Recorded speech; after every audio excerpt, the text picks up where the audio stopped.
town of the good, the bad, and the weird. You either live by the gun, or you die by the sword.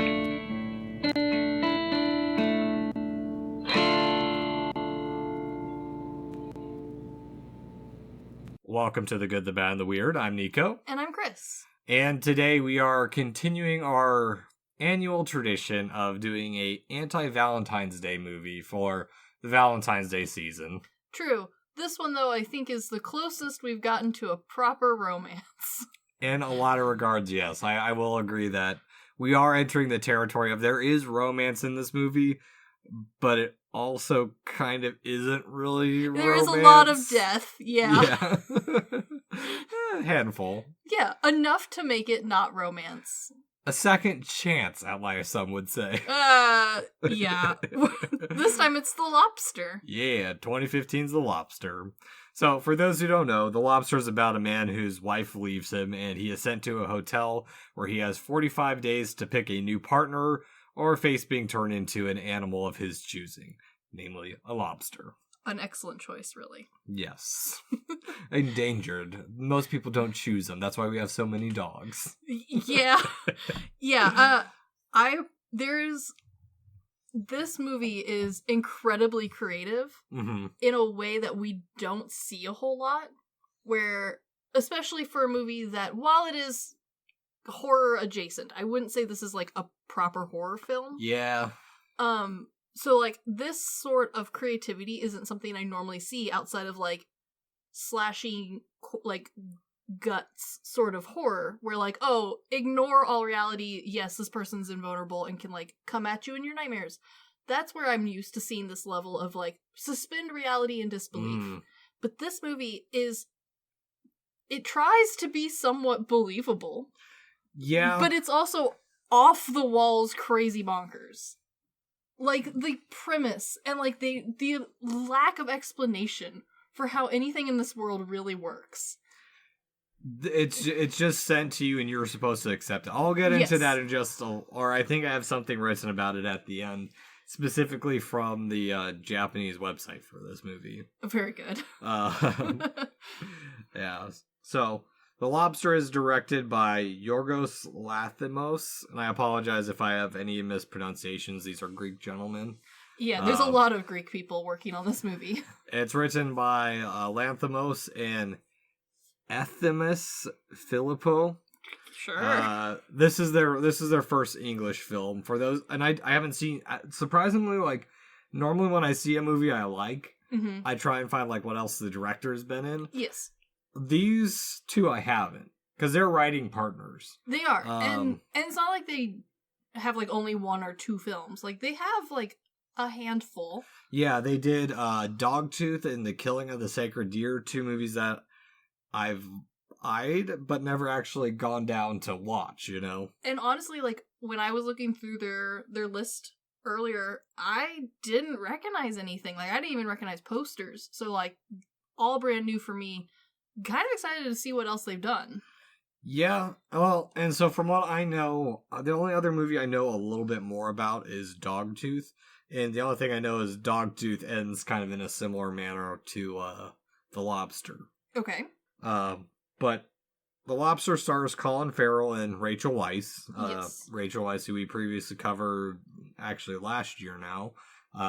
Who we know mainly from The Mummy. Yes, but also Constantine, Deep Blue Sea, Black Widow. Yeah. You know, she's been around. She's been in a lot. And Colin Farrell, I think this is the first movie we've talked about that has him in it. I think so, yeah. Definitely a well-known actor, but for those who don't know, he's also been in one of my favorite comedies, In Bruges. Yes. As well as he was in The Banshees of Inisherin, which is supposed to be fantastic. Yeah, I haven't seen it yet, though. As well as he is the Penguin in the newest Batman movie, as well as a bunch of other stuff. He was in one of the Fantastic Beasts movies. Yes. He's been in all of them, I think. Yeah, and he's the coach in The Gentleman. Yes. Yeah. I do think it's interesting, because I unfortunately didn't have a whole lot of time to do like the normal research I do on interviews and whatnot with directors and actors. Yeah.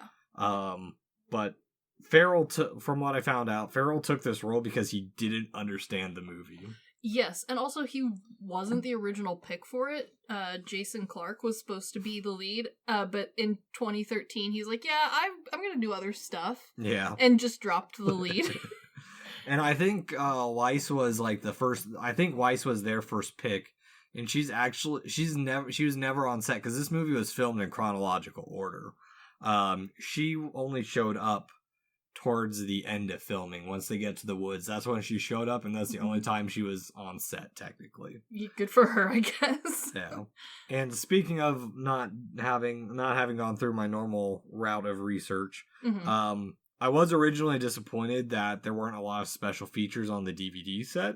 Yeah, I noticed that too. You usually pick up ones with like a ton of stuff on them. But looking back at it, I'm actually rather glad that there isn't really anything out there, because it leaves the movie more to interpretation, and the special features that were there were more about the technical and the writing aspects instead of like what's the meaning of this movie. And that's one thing Farrell said, is that Lanthimos didn't want there to be like a meaning. Like he sat down and he said, here's the meaning to it. He left it up to interpretation. And I think that's fantastic. If you're not going to talk about it, just don't do anything additionally special for it. Honestly, this movie watches a lot like a lot of the older literature that's like dystopian style, where like it is left ambiguous and very like free in like the rules of the world, so that way there's a lot of room for self-interpretation, which like looking back on it, it is a little frustrating because like normally I like when a director has a clear plan. We've talked in the past how I don't really care for directors who do have a clear plan and then pretend like it's a mystery and a secret, when in reality they had an idea the whole time. Yeah, but this one clearly like it doesn't matter. Like yeah, and also kind of like the opposite of like how Tarantino with Pulp Fiction, he said, whatever you want is in that box. Yes. Like I do like that directors have their ideas, but I also like when they leave it open to interpretation, or they're like with, unfortunately, Inception still. Yeah. Where Christopher Nolan says he what he thinks happens, but he thinks all the possibilities have their valid points too. Yeah, this one I really like that this one takes itself in a more like artistic sense as opposed to like a storytelling sense. Yes. Exactly. So, our sources for this episode, because there are some, the featurette, The Fabric of Attraction, Concocting the Lobster, Blinded by Love by Otessa Mosef. That's from the A24 screenplay that I picked up a year ago. As well as The Lobster Q&A with Colin Farrell, was moderated by Bryan Cranston. Very helpful. Which was very interesting because I had the first redeem on a stream of movie Stream told us to talk about, and it was Kung Fu Panda with Bryan Cranston in it too. So it's a nice little serendipitous turn of events here. But before we get into the episode, Chris, what are we drinking today? By pure coincidence, you happen to have in your fridge a beer from Last 40 Brewing called Love Honey. Yep. It is beautiful. Yeah, for those who don't know, it's the artwork on it's like a heart that's a honeycomb with arrows through it. That's also been like dissected, kind of. That's got bees. And it does have bees. It's beautiful. Cheers. Cheers. Once again, Last 40 Brewing Company coming through. You gotta reach out to them for sponsorship or something. Gosh. Man, their stuff's always so good. It is. So, The Lobster. Yes. We open on a woman driving to stop in a field and kill a donkey. Like one does, really. I like this because, one, like we talked about, there's not a lot of explanation to this movie. There really isn't. I have no clue why she does it. She never shows back up any later on. Nope. We can assume that, like, this donkey used to be a person, And she is now murdering this used-to-be person. Which we can assume now, because it's a good way of setting up, like, the quirky on odd movie we're about to explore. However, we're never told that, like, that's actually what happens. For all we know, this woman drives to some farmer's house and just murders his actual donkey. Yeah, well, another donkey just sits there in the background watching. Yes. Like, we're not told anything. Yeah, no, and I honestly, like, when you read about, writing a screenplay and everything, generally you're told, like, you gotta get your attention in, like, 5 pages. Yes. And in this one, this is, like, the first page. Sentence. Not even page. Like, the first sentence is, like, woman kills donkey. And you're like, what? Yeah, exactly. And then we cut immediately to the title card, The Lobster, which is very simple and cleanly put together. Which is a nice, like, overall depiction of this whole movie. This movie is cleanly and simply put together. It's just complex in its pieces. It's awkwardly put together, I'll say that. It is what it feels like, and intentionally awkward. Yes. I think Farrell mentioned that Lanthimos at some points would tell people to stop acting so naturally. Yes, this movie does a phenomenal job of having a commentary on what it's like to date and be part of this, like, idea society of single versus couple in the 21st century, and the just pure awkwardness throughout the whole thing just has this wonderful, like, first date level, like, yes. But for the whole movie, every single aspect of it. Yes. Yeah, because immediately we go to our protagonist, David, portrayed by Colin Farrell, on a couch as his wife is telling him she's leaving him.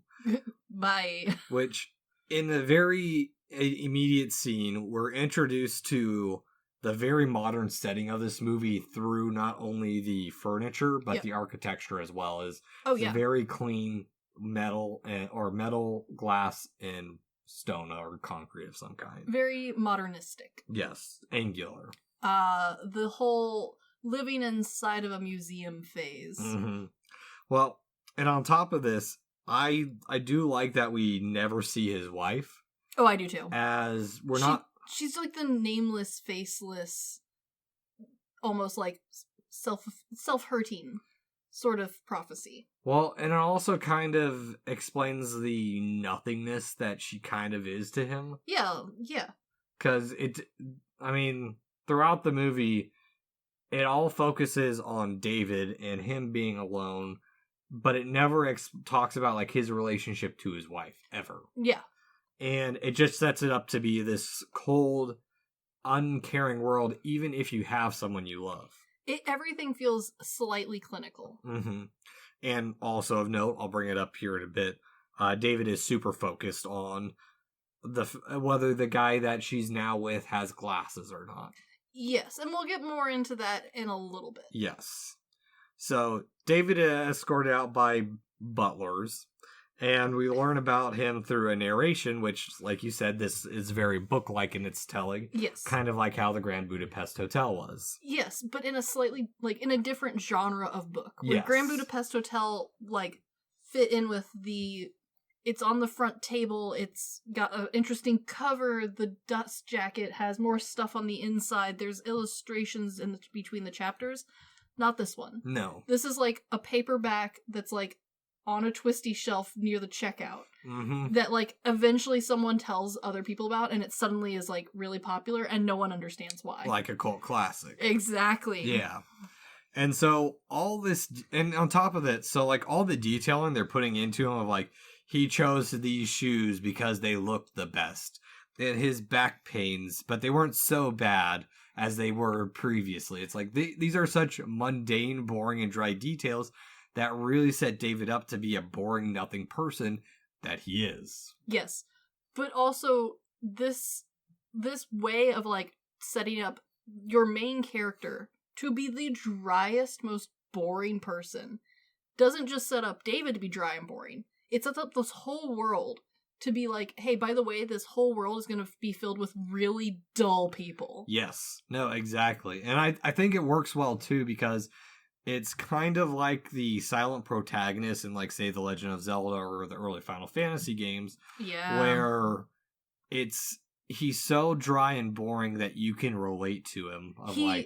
He is the most boring, basic version of a Mary Sue insert. Yeah. Yeah. Besides movies, I have a lot of ties with him. Yeah, I understand.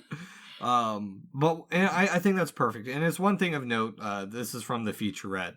Lathamos and Filippo don't really flush out their characters when they're writing. They don't give them this elaborate backstory, their motivations.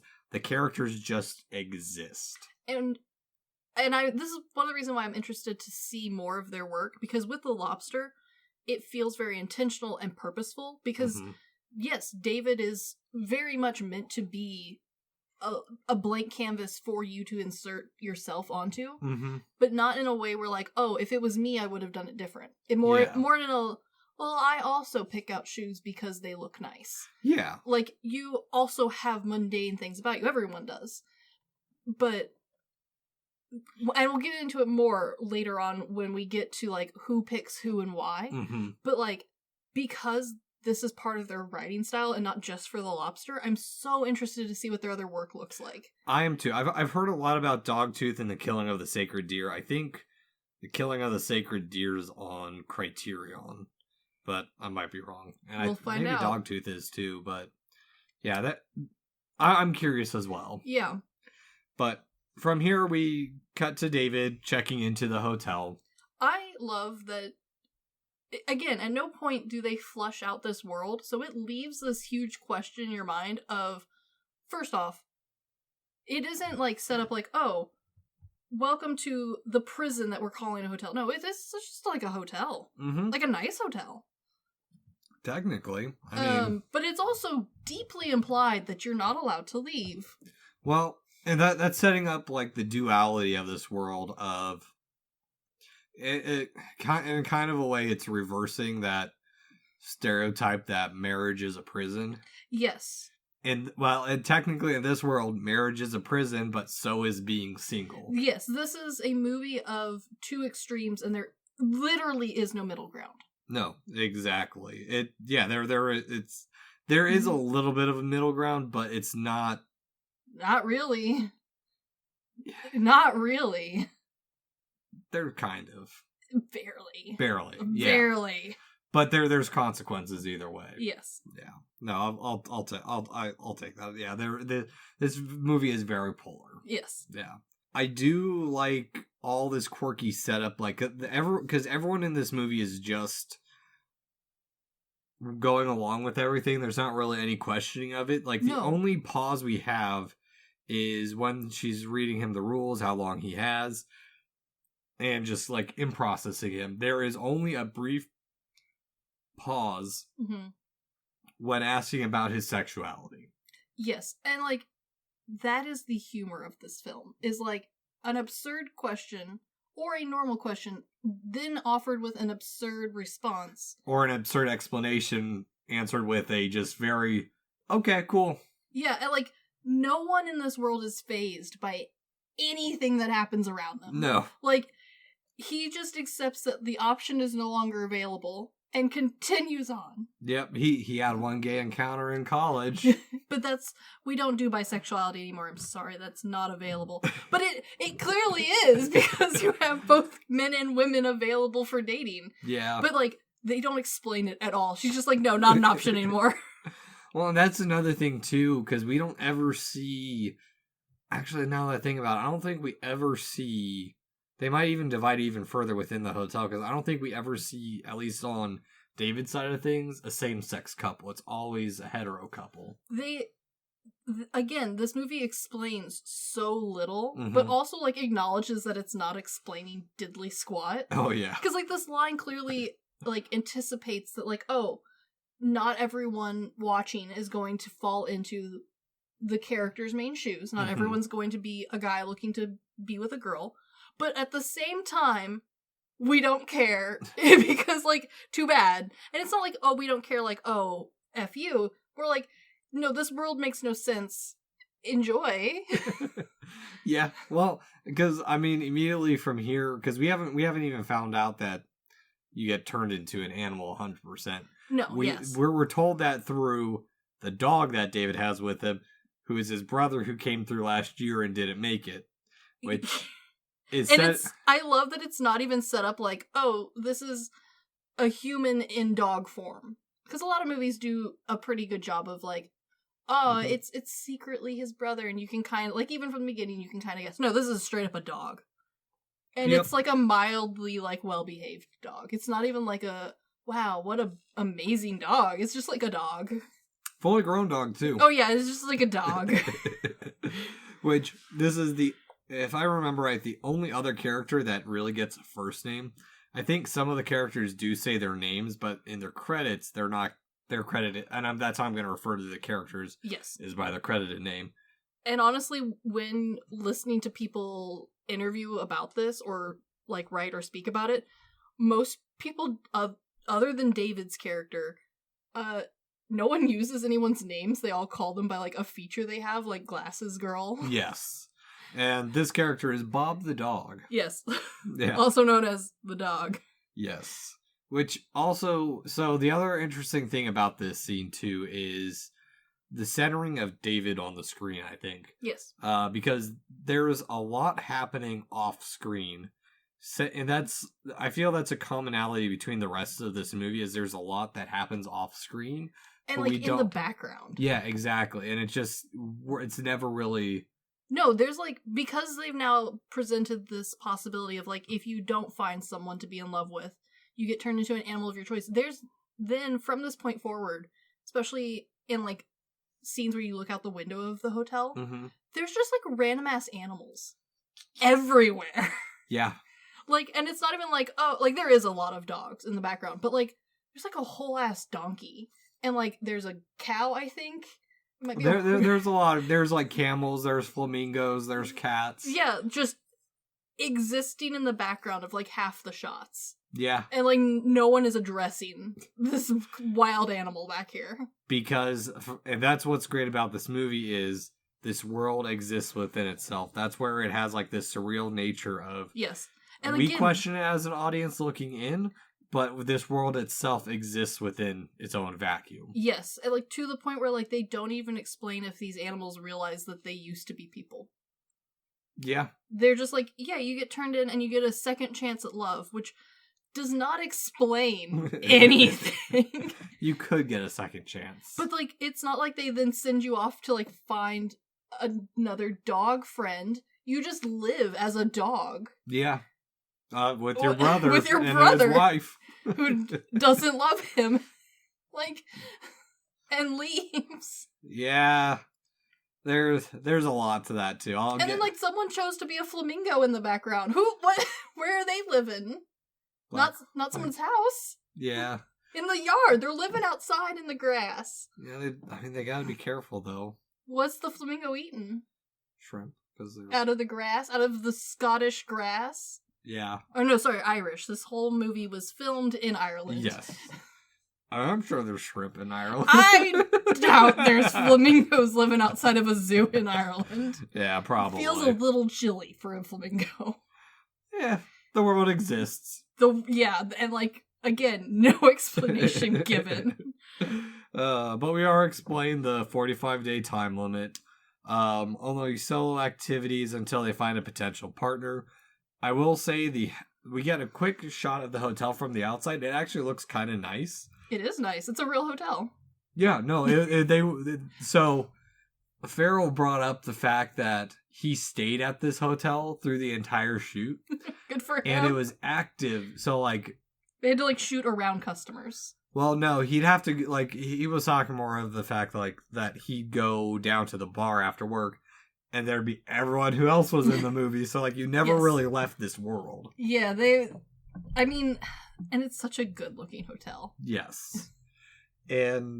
But that shot's only brief because we go right back inside, and the colors are all warm, but everyone is so cold and frigid, like you said, clinical. Yes.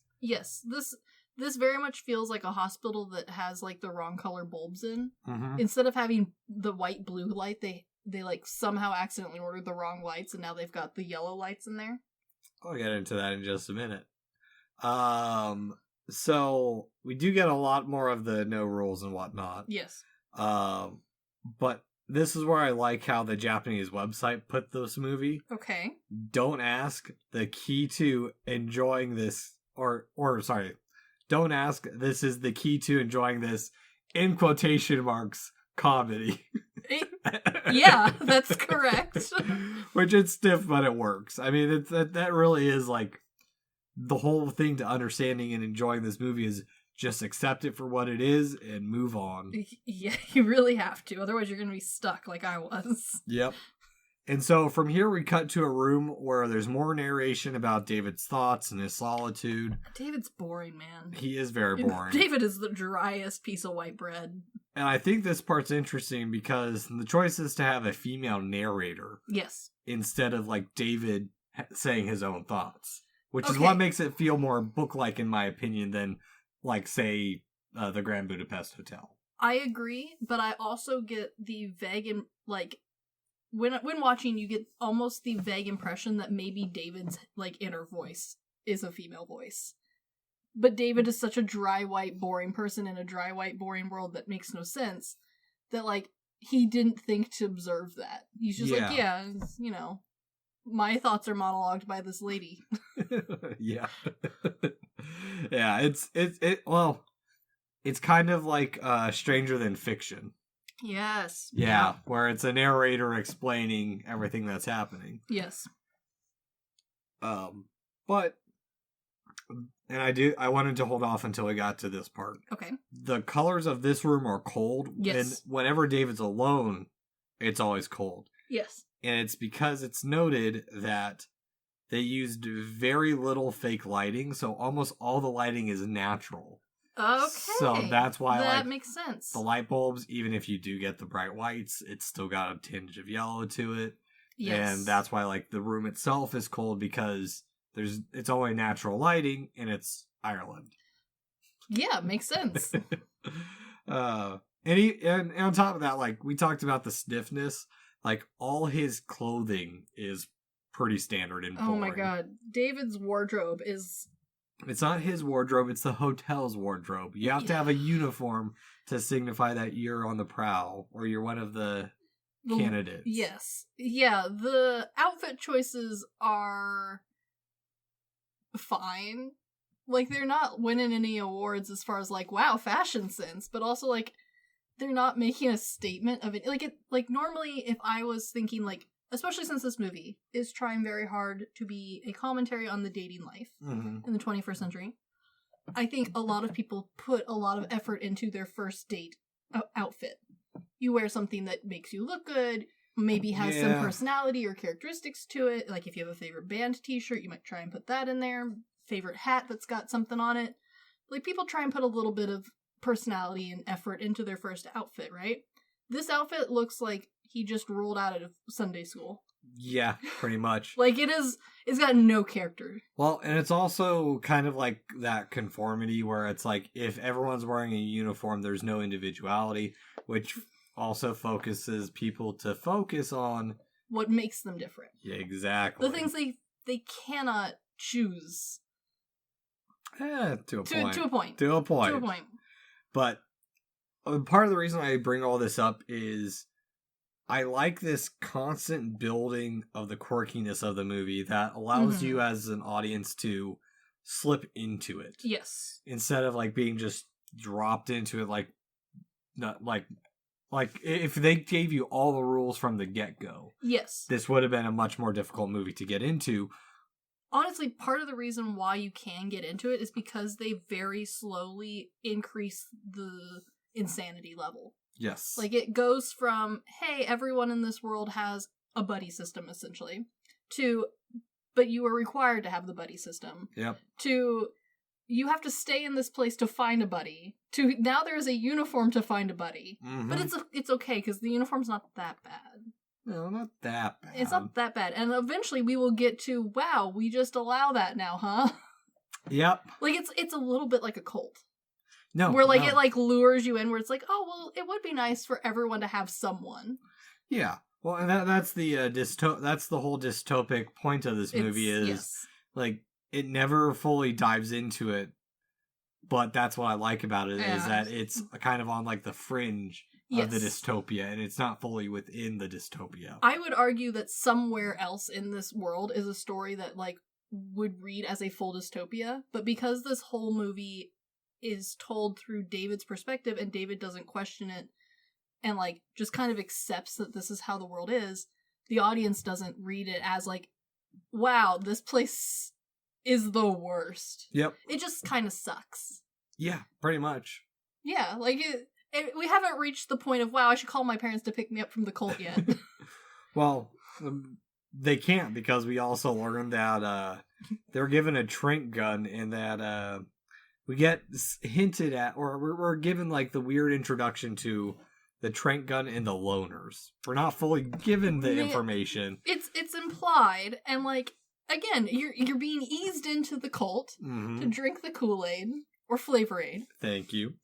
But in this case, Flavor Aid is maybe it's illegal to be alone to the point of death. Yeah, pretty much. And we'll see the opposite side of that here shortly, yes. too. From here, we're introduced to the manager and their partner. We're learning about a little bit more about why the bro is a dog. 100%. This is where we learn that this is where they get to choose to be an animal. Yes. I also think this part's quite interesting because it's subtle in telling what kind of person David is by his choice of animal, and by extension, what all the other people are. Yeah. It's a little bit like picking your fursona, but forever. I hate that you brought that up. But it is. That's why there's so many dogs. That's why there's one single camel.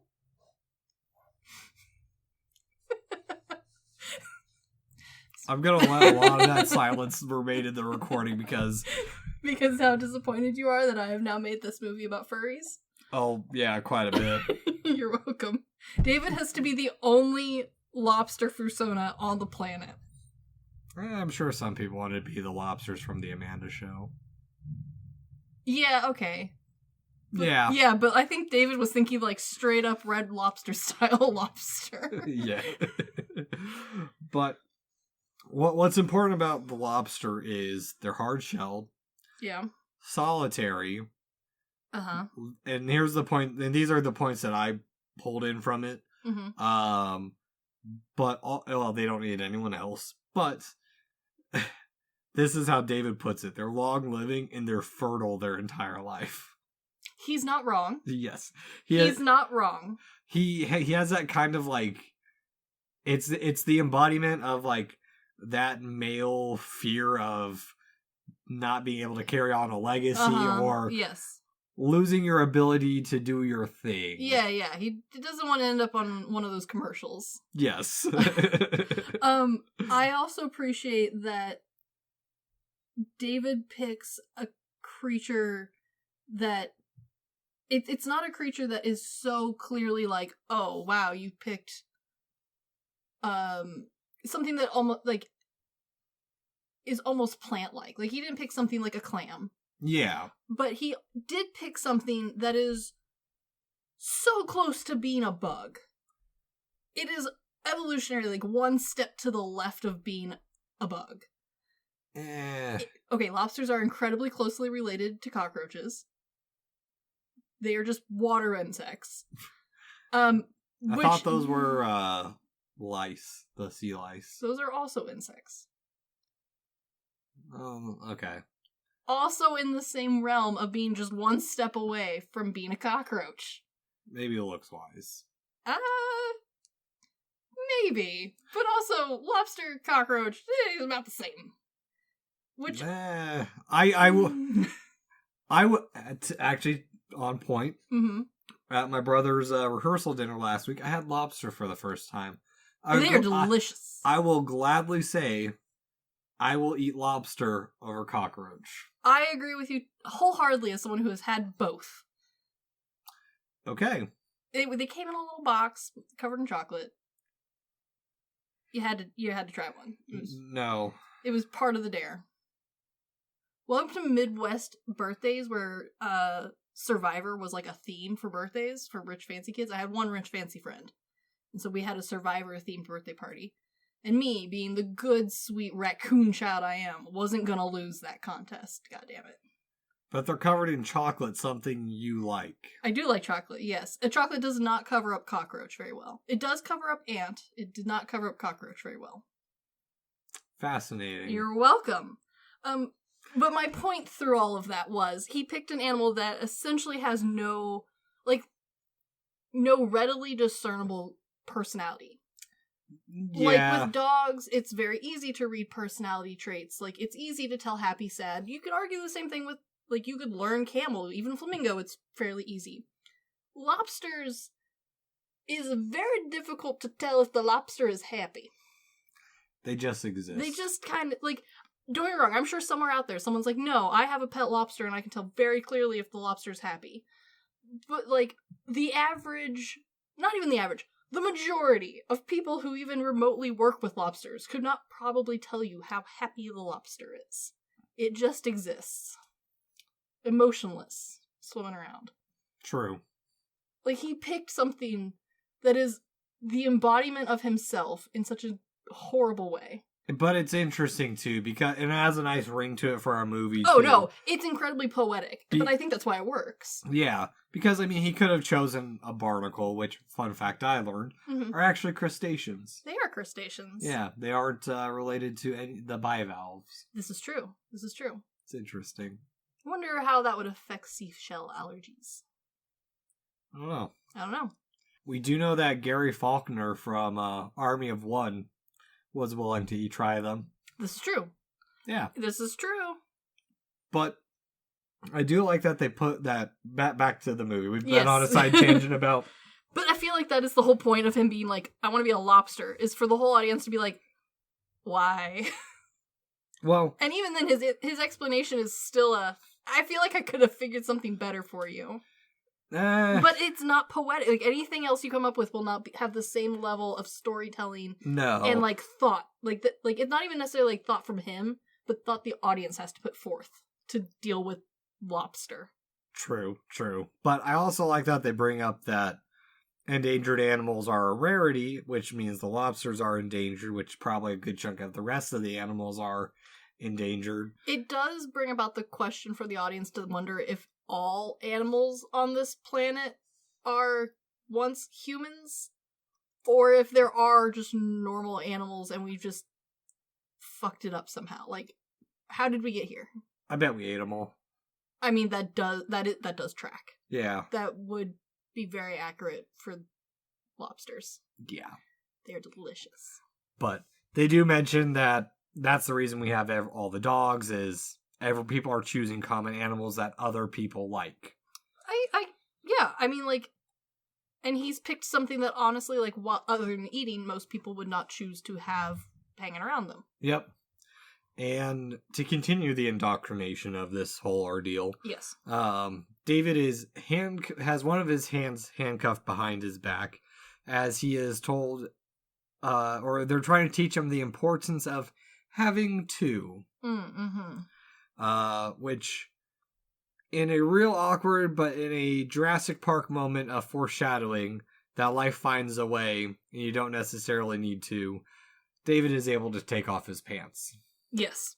But yeah, it's one of those things where, like this movie has a lot of little nuances that it does. Just, I'm sure I could go back and rewatch it and still pick out a bunch of other stuff. And I also really applaud the writing in the movies, like, for how well thought out each part is. Like, it knows how ridiculous it is, and then addresses its ridiculousness within the same realm. Like, hey, we need to show that, like, you need two, and wouldn't it be great if you had another person?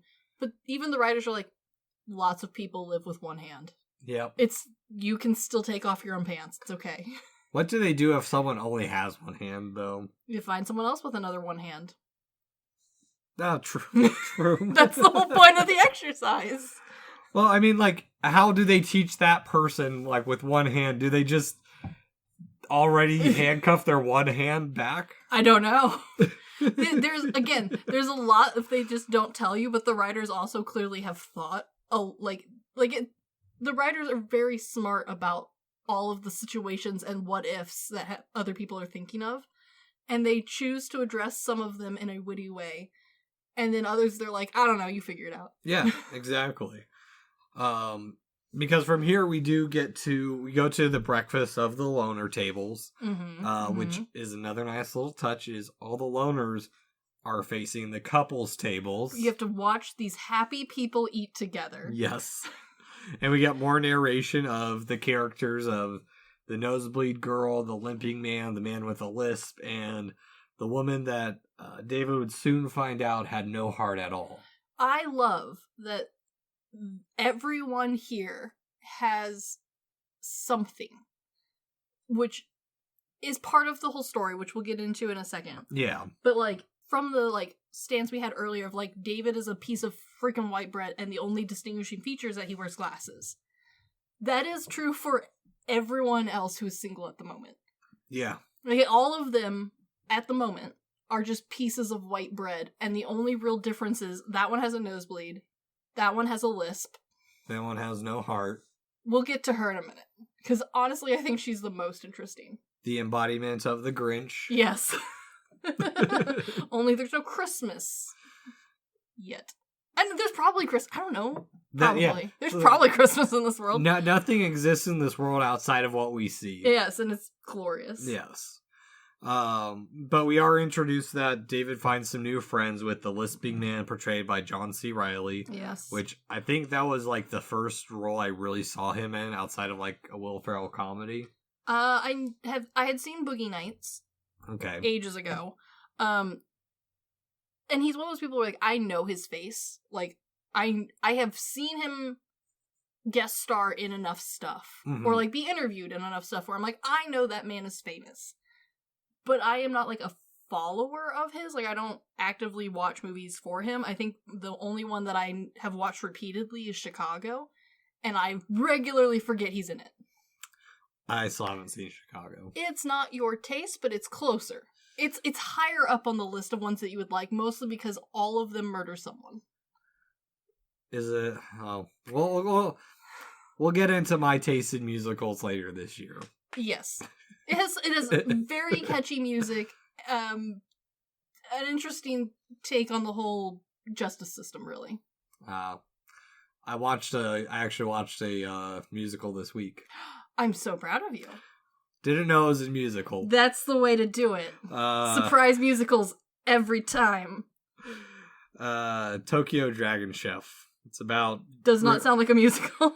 Retired Yakuza who open up competing ramen stands. Please tell me the Yakuza sing. I need Yakuza to sing and fucking dance. Not really. I want tap dancing Yakuza. It's a lot of the pop idol around it. I need the Yakuza to tap dance. No, it's not that type of musical. I need them to randomly burst out into Singing in the Rain style. No. Darn. They don't. Bummer. But we're also introduced to the limping man who's portrayed by Ben Whishaw, who is the voice of Paddington. And I think most people recognize him from his portrayal in James Bond series where he plays Q. Yeah, true. He's that. Q's a character. He used to be. Also, the one I thought you for sure would mention was that he's in Perfume. It's been so long since I've seen Perfume. I loved Perfume. That's right. He is the killer in it, isn't he? Yeah. I think there's actually 2 people in this movie that are from Perfume. I was more interested in the fact that he was Paddington. I saw that. I was like, that's the one the boys are going to be interested in. Well, we just watched Paddington 1 and 2 in like the last 4 months. It's okay. I have on here the one of the only 2 movies I recognized Ashley Jensen from was How to Train Your Dragons and Romeo and Juliet. 1 and 2. I'm not surprised. But this is a way of like them finding companionship, but at the same time it feels temporary. It's kind of like when you go on the town with your boys and all of them are single. Yeah. So and they all end up like going for like the same girl, so it's all like them trying to vie for like, hey, look at me. It's the whole peacocking. It is very peacocking. The other thing that it makes me think of very strongly is like that very loosely like well-known acquaintance that you have. Sometimes it's from work, sometimes it's from like the coffee shop you go to regularly, where like you have a nice chat with them, but like you never talk to them. Yes. Like, you have no real connection to this person. No. And part of that is by design in this movie. It's like, again, all these people are freaking pieces of white paper. Yeah. They have no characteristics other than the blue lines going across them. And his companionship, we'll find out, ends very quickly, and even long-term ones end quickly in this world. Yeah. Because we're also finally introduced to like kind of what the goal of this hotel is. The goal is the yacht, which is where the couple spends their final 2 weeks before being released back into society. Released back into the wild. Yes. Once again, I just like how this quirkiness happens, and Yeah. no one has questions, No, but they're all kind of in favor of it. which is interesting too, because these people are part of this world, so it seems like they should know this. But it's also like a surprise Yeah. to them. Yeah. Again, this world is not explained nearly enough for like my taste. But like, I enjoy this movie still, despite all that. But I have so many questions that I know have no answers. Oh yeah. No, I mean that's the point is you're not supposed to have that. That's true. But at the same time, like, I don't think the intent of this movie was for me to question the high school lives of these people. True. You know, like, yeah. But again, that's a me thing. And I think that the movie is overall, the questions that you're meant to be asking, very good, very on point. A good commentary. Exactly. Which is why this is more my kind of movie Yes. instead of like Inception Yes. that has a fucking answer, Yes. but they don't tell you. Exactly. Whereas this one, there is no answer. There is 100% no answer. But anyway, back to this. Uh-huh. I also love that the dialogue is so dull throughout all of this. And everyone speaks in that almost customer servicey style. Yeah. Where like everyone's slightly pleased that you're here today. Short, blunt, and to the point. Yeah, and like because of that, a lot of things that normally wouldn't read as a joke come off in a humor way. Exactly. Which I really like the humor of this movie. I think it hits really well. Oh yeah. No, because like that's the thing about like the comedy is it is so deadpan and dry that it's so dry, but because everything is said with the same inflection and the same emphasis, it at no point does it feel like anyone's cracking a joke. No. Which I really like. I think it kind of adds to this level of ridiculousness. It feels like there is no humor in this world, truly. Oh god, everyone in here, like there's not even like a funny person in this world. Yeah. Like literally no one has any characteristics. Actually, now that we're talking about that, I completely understand the Japanese website describing this as Humor. quote unquote swish swish comedy. Yes, I agree. I completely understand what they mean now. They're probably like, this is a Western comedy. It's not our kind of humor. It is close to being like dark British styling in its like execution. Yeah. But definitely more American joke.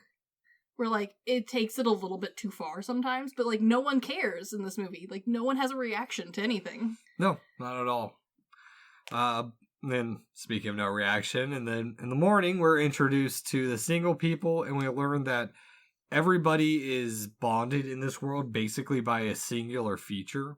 Hence why David was so focused on the man his wife was leaving him for. If he was short-sighted, does he wear glasses? Yeah. So now we know literally what the interesting thing is about all of these people. And why it feels like a very first date, kind of a high school-y romance throughout this entire thing. The one part I like about the scene is the one character we actually learn a bit more about their backstory is the limping man. Yes. Because he is such a dumbass. Yeah.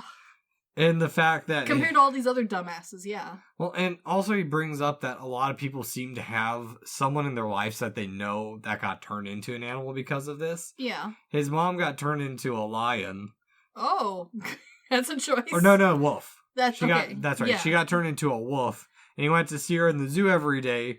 And then eventually just wanted a hug. And then he got mauled by the wolves. And that's why he has a limp. Which continues on my question of like, these are just animals. Well, but I also like... But at the same time, like, he actively recognizes and was allowed in to see his mom, who's a wolf. Well, and I also like the personification of some of this stuff too. Is like he mentions that 2 of them didn't attack me. I assume one of them was my mom. Good. But he doesn't know. No, I know. It's great. I love it. But I like it because it brings up your point of, do these animals know they were humans once?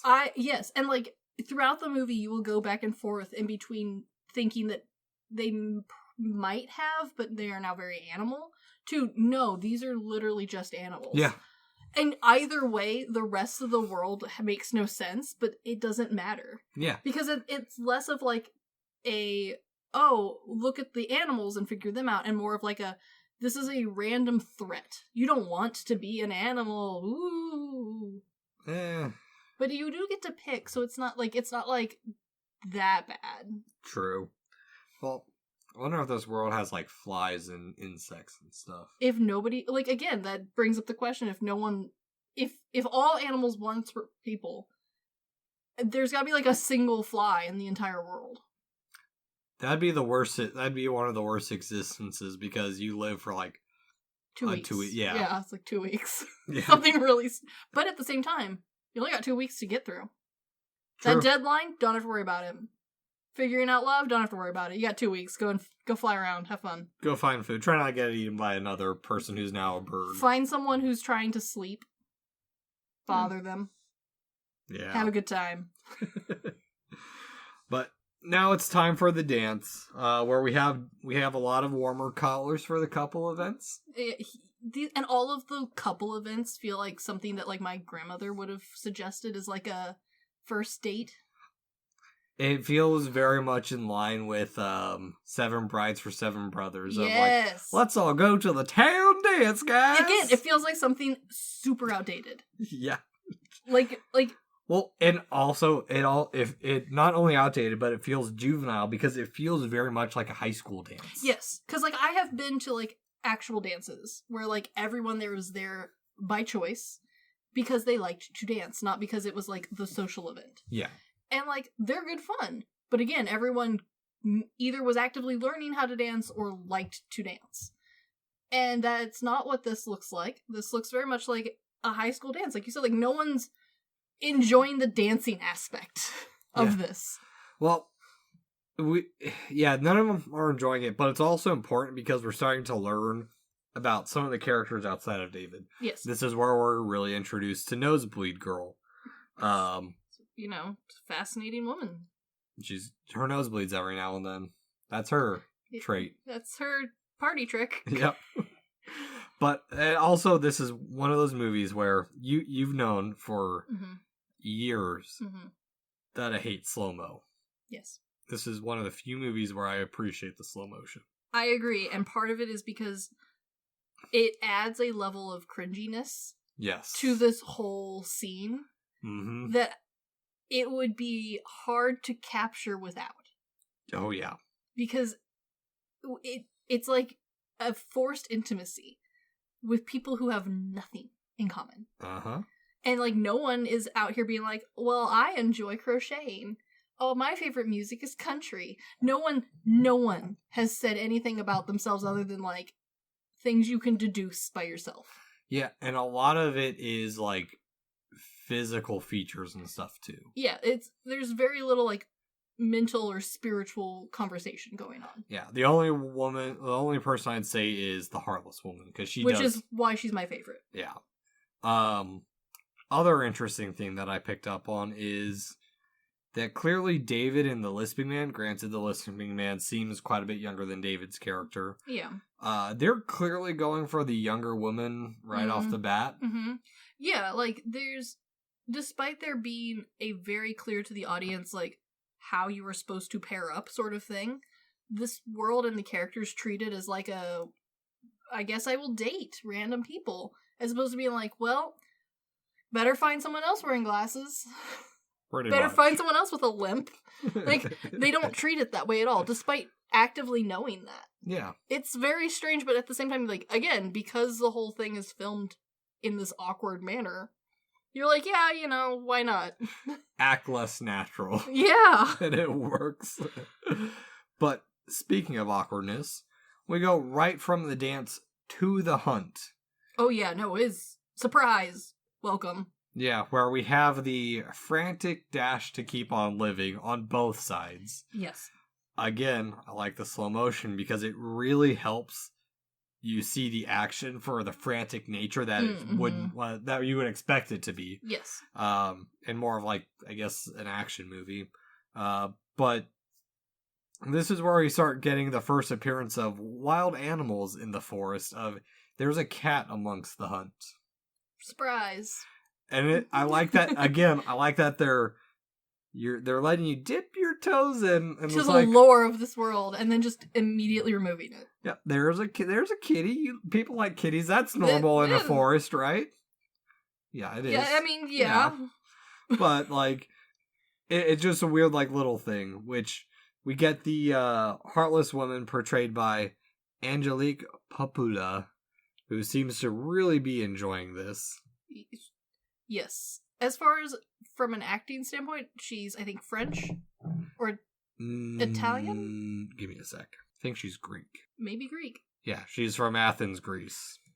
Again, half the people in this movie seem to be from Greece. She's also in Dogtooth.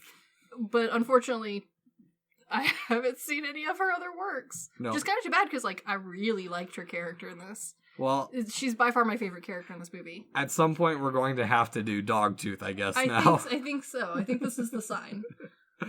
But it's a good way of, again, slowly introducing you to stuff, because we're cutting to 32 days left and more breakfast.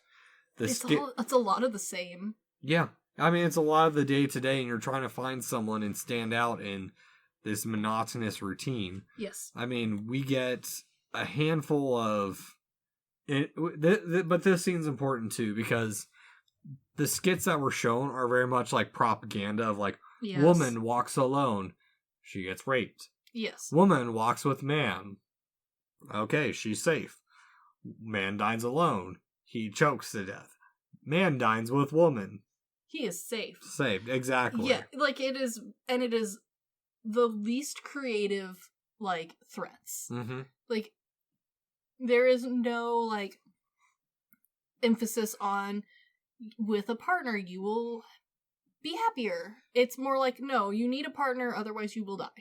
It's like the scare tactic of, like, you will get pregnant and die. Yeah. Yeah. Pretty much. But we also get this paired with daily dry humping. Yes. Till erection.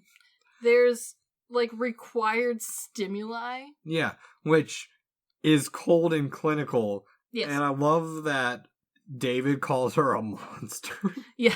Or you're the worst. The worst. But it's also kind of like their way to like gauge how the guests are doing, of like, you got hard faster than you did last week. You're improving. Yeah, but also I think it's very much like adding to that layer of like, oh, well, in this world you're not allowed to be by yourself. Which means you have to have a partner, which means that like we will just keep upping the ante until you have to find someone. Yeah, it's driving them into desperation is what it is. But it also made me question, do women get the same treatment, I assume?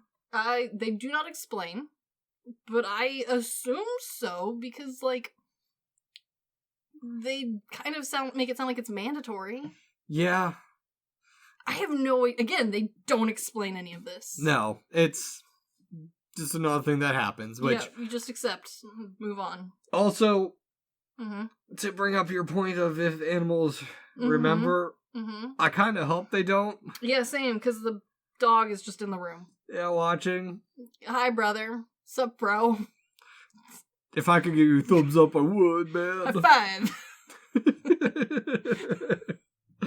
five! And like you said, this movie has some horror elements. The music for what's happening here is creepy too. Yeah. Because on top of the dry humping scene, it's interlaced with the lisping man being punished for his masturbation. Yes. Like,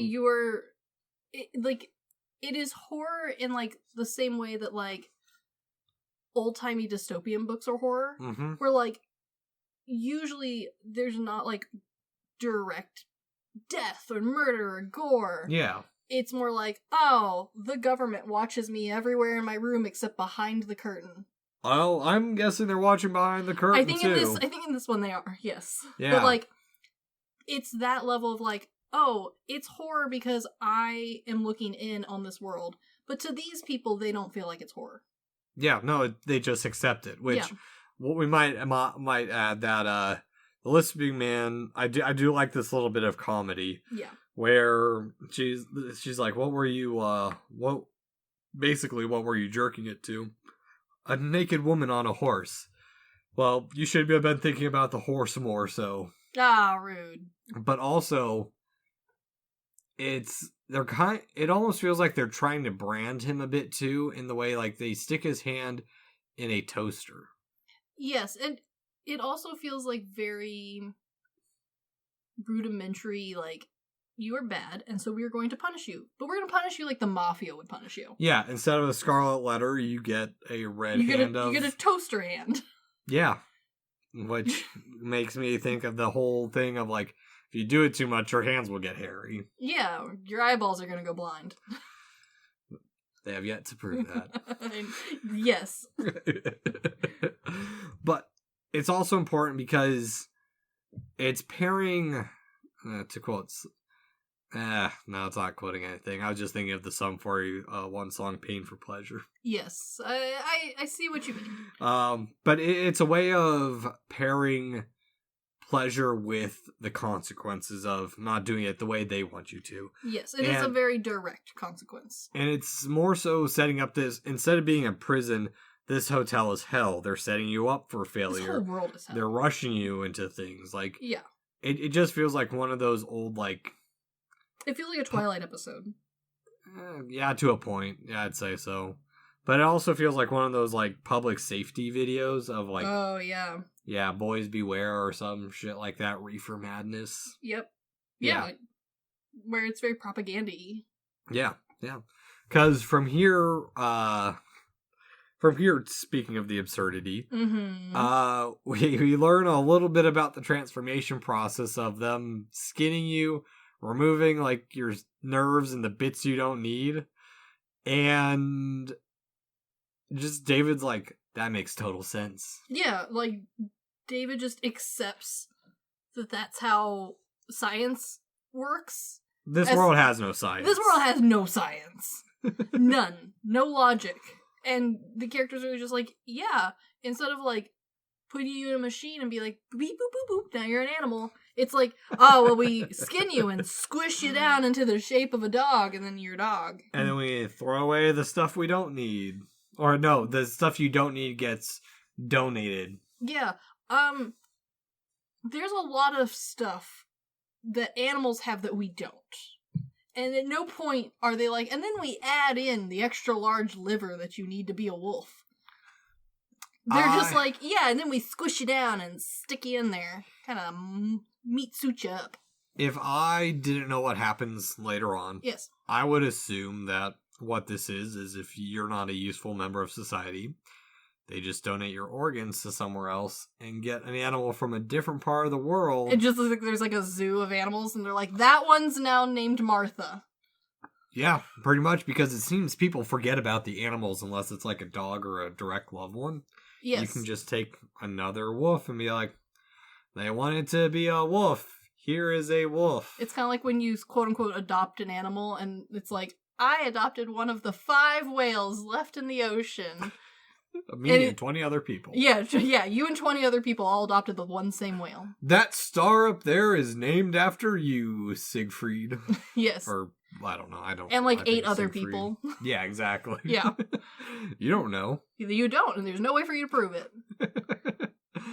But from here, we cut to more going on the bus to some more hunting, which the hunting doesn't seem consistent. No. Because they're out at night this time, on the way to it, presumably. But I like the way this movie starts to begin to...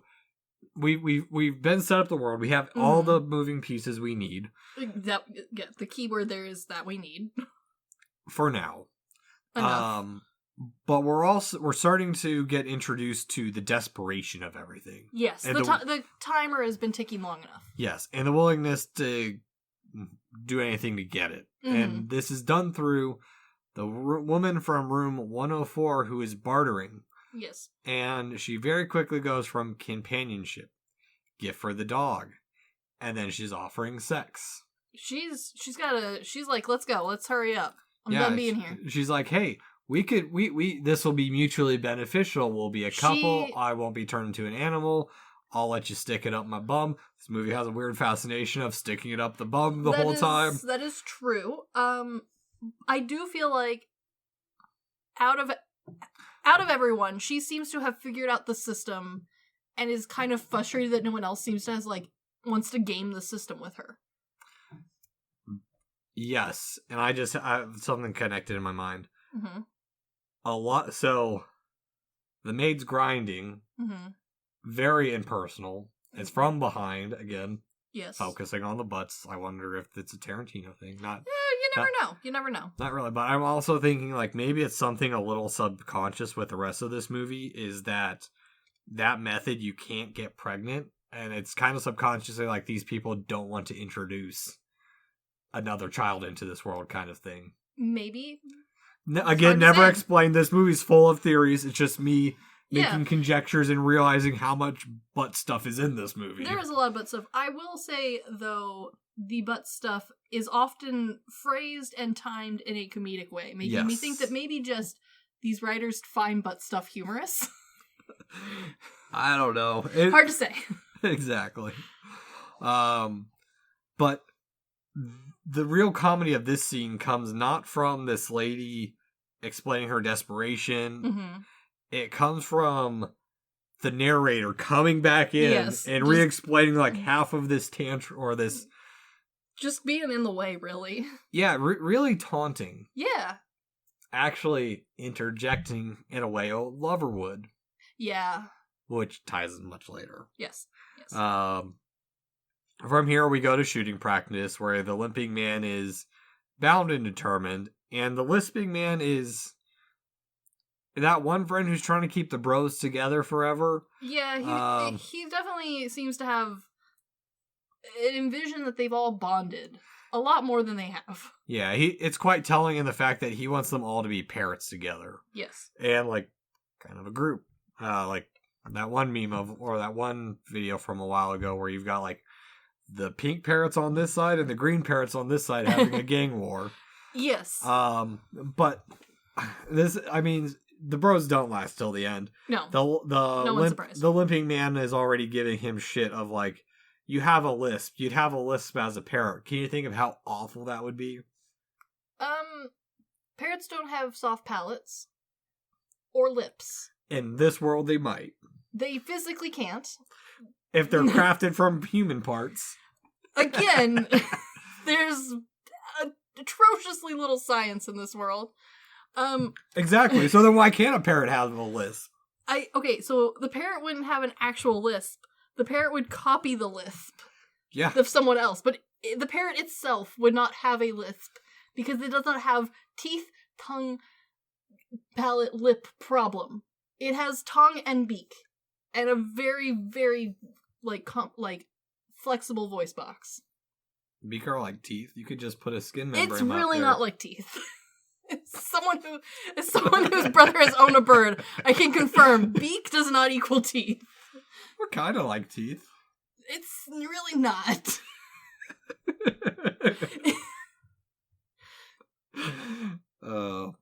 But again, with the comedy too, I like that they bring up. I do too. Is it a coincidence that the targets are shaped like single people? Which is hilarious because it's not like they're special targets; it's just a standard target. But in this world, maybe I think it's them reading too much into it, which is hilarious because they don't read into anything else. No. Which now we got to start reading into stuff a little bit more because it's swimming time. Ooh. And of course they're doing the backstroke. Yeah. Tits are out in the water. Like you do, I guess. I mean, I'm not complaining. No one's complaining. But that's the weird thing about this movie too is they make everything so, not necessarily sexualized, but it puts you in a situation where you're noticing of hey, the statues in the background are single. Hey, this is a pretty young lady over here. It puts a lot of emphasis where you normally, like, a normal person wouldn't have any. Yeah, exactly. And I enjoy it. I mean, I think it's a really good commentary, especially for, like, the mindset of, like, a young person trying to, like, find that perfect companionship, that perfect, like, oh, I have my husband who loves me all the time and is perfect sort of lie. Like, it is a really great narrative on when you are young and you are desperate for that, like, false relationship. Yes. You will see it in everything, even where it isn't. Oh, yeah. Well, and speaking of first relationships, the flirting is so bad, too. Oh, like, my God. I mean, it's just so awkward of, like, you like swimming? Yeah, I like swimming, too. You come here a lot? Yeah, pretty much. It's like, you guys are trapped here. You can't leave. You come here every day for 45 days? I know what exactly it is. It's like fucking snow day. Yes!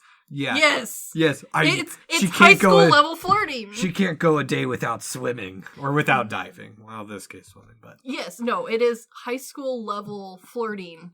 Well, okay.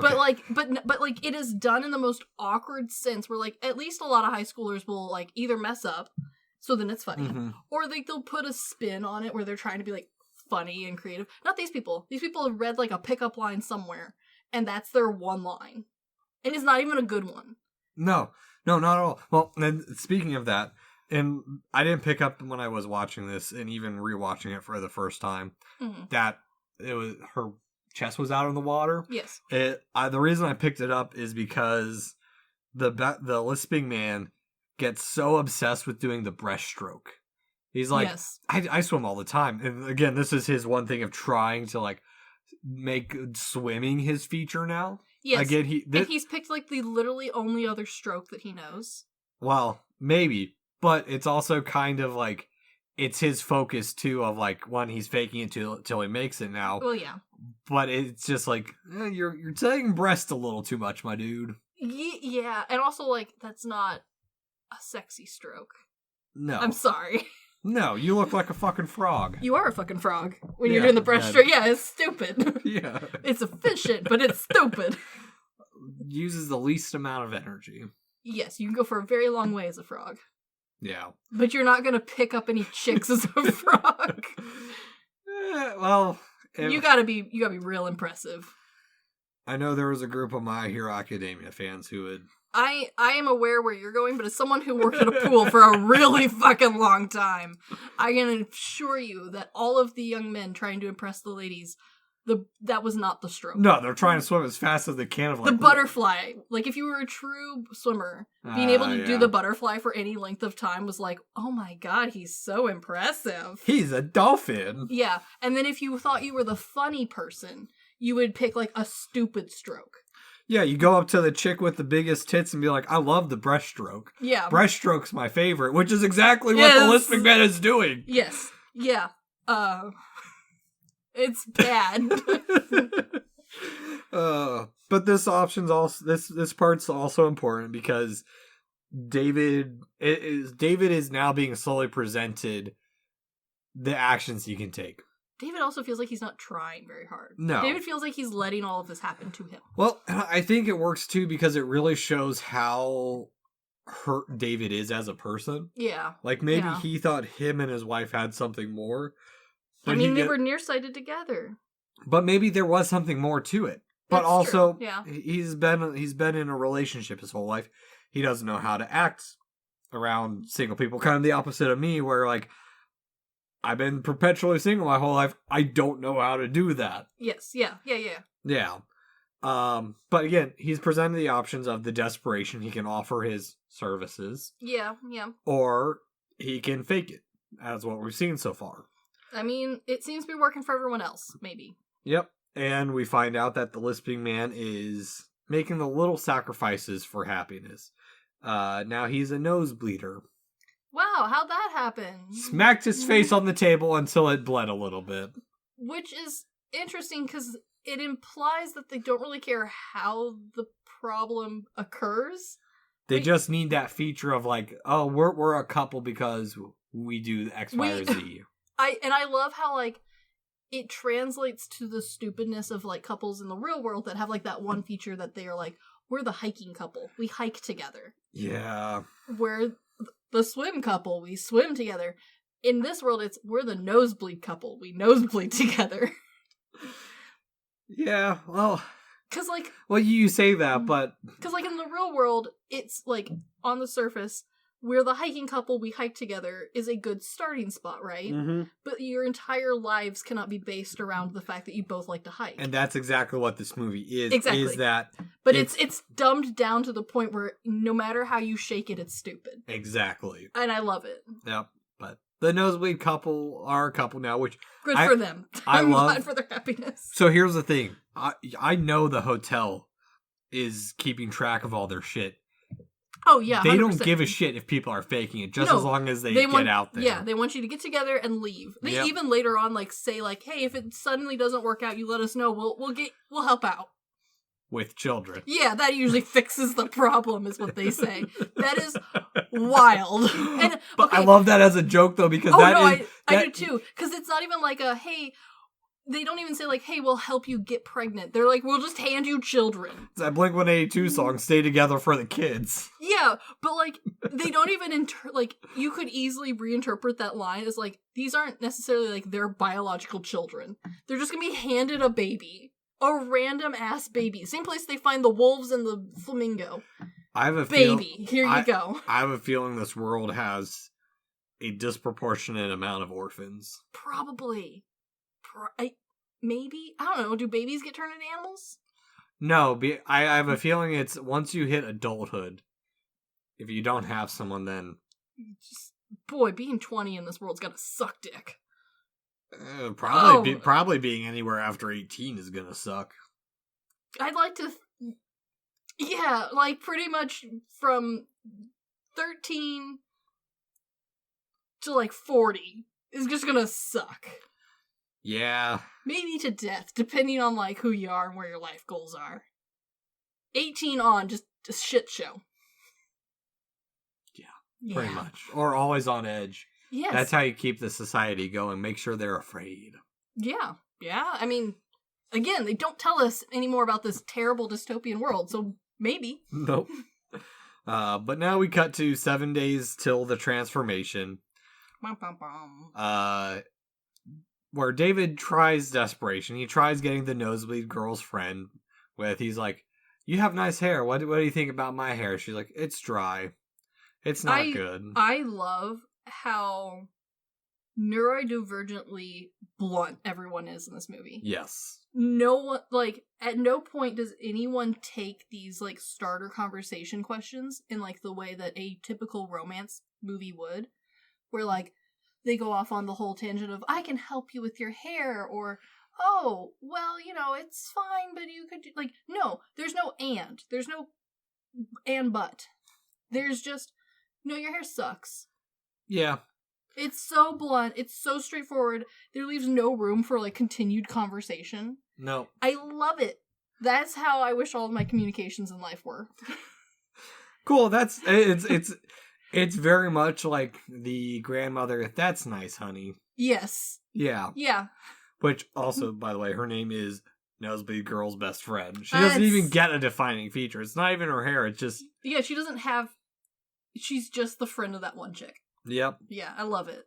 Which, we get the little bit of desperation because he's trying to see if something will work. If it worked on this friend, maybe it'll work on her. Yeah, you know, might as well. But it's her last night. She seems like she's finally accepted it. She doesn't care anymore, man. Yeah, which, honestly, this reading of what's going to happen feels more like a death sentence rather than a second chance. Oh, no. 100% this reads as, like, her getting ready for her, like, hospice care. Yes. Like, when I'm gone, I would like you guys to remember me fondly. Mm-hmm. When I am a cat, you know, remember to put out friskies. Well, yeah. And I do like that part of what they bring up is, like, when they're saying, hey, just, you can do something. You have your choice of doing one thing tonight. You can watch a movie, write a book, or read a book. Not even just a book, classic literature.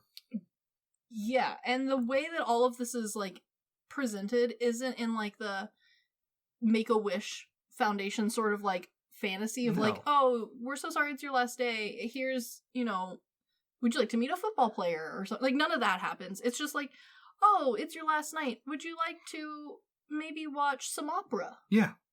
No. Something calm and relaxing to make sure that you don't panic too hard. Yeah, pretty much. Yeah. Deep breaths. You're going to die. We're going to skin you alive. Doesn't that sound fun? I don't think a lot of people are privy to what the process is. No, they just accept that they're going to be hocus-pocused into whatever they want. I can't remember exactly. Bippity-boo. That's the wrong witch. But I don't remember it. But you know what? You're kind of close, because she does bippity-boppity-boo people from people to mice. True. Okay. Well, I guess it's the other way around. They're mice to people, and then back again, but... Huh. I guess it's been so long since I've seen Cinderella. They're all special in their own way.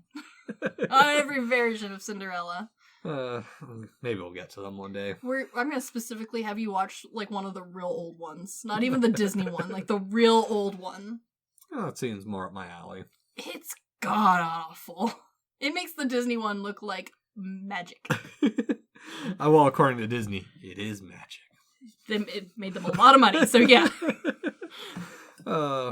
But I do like this moment too because the nosebleed girl is kind of being a bitch. Yeah. And she deserves to be slapped. Yeah. Where she's saying, you've been my best friend. I'll always remember you.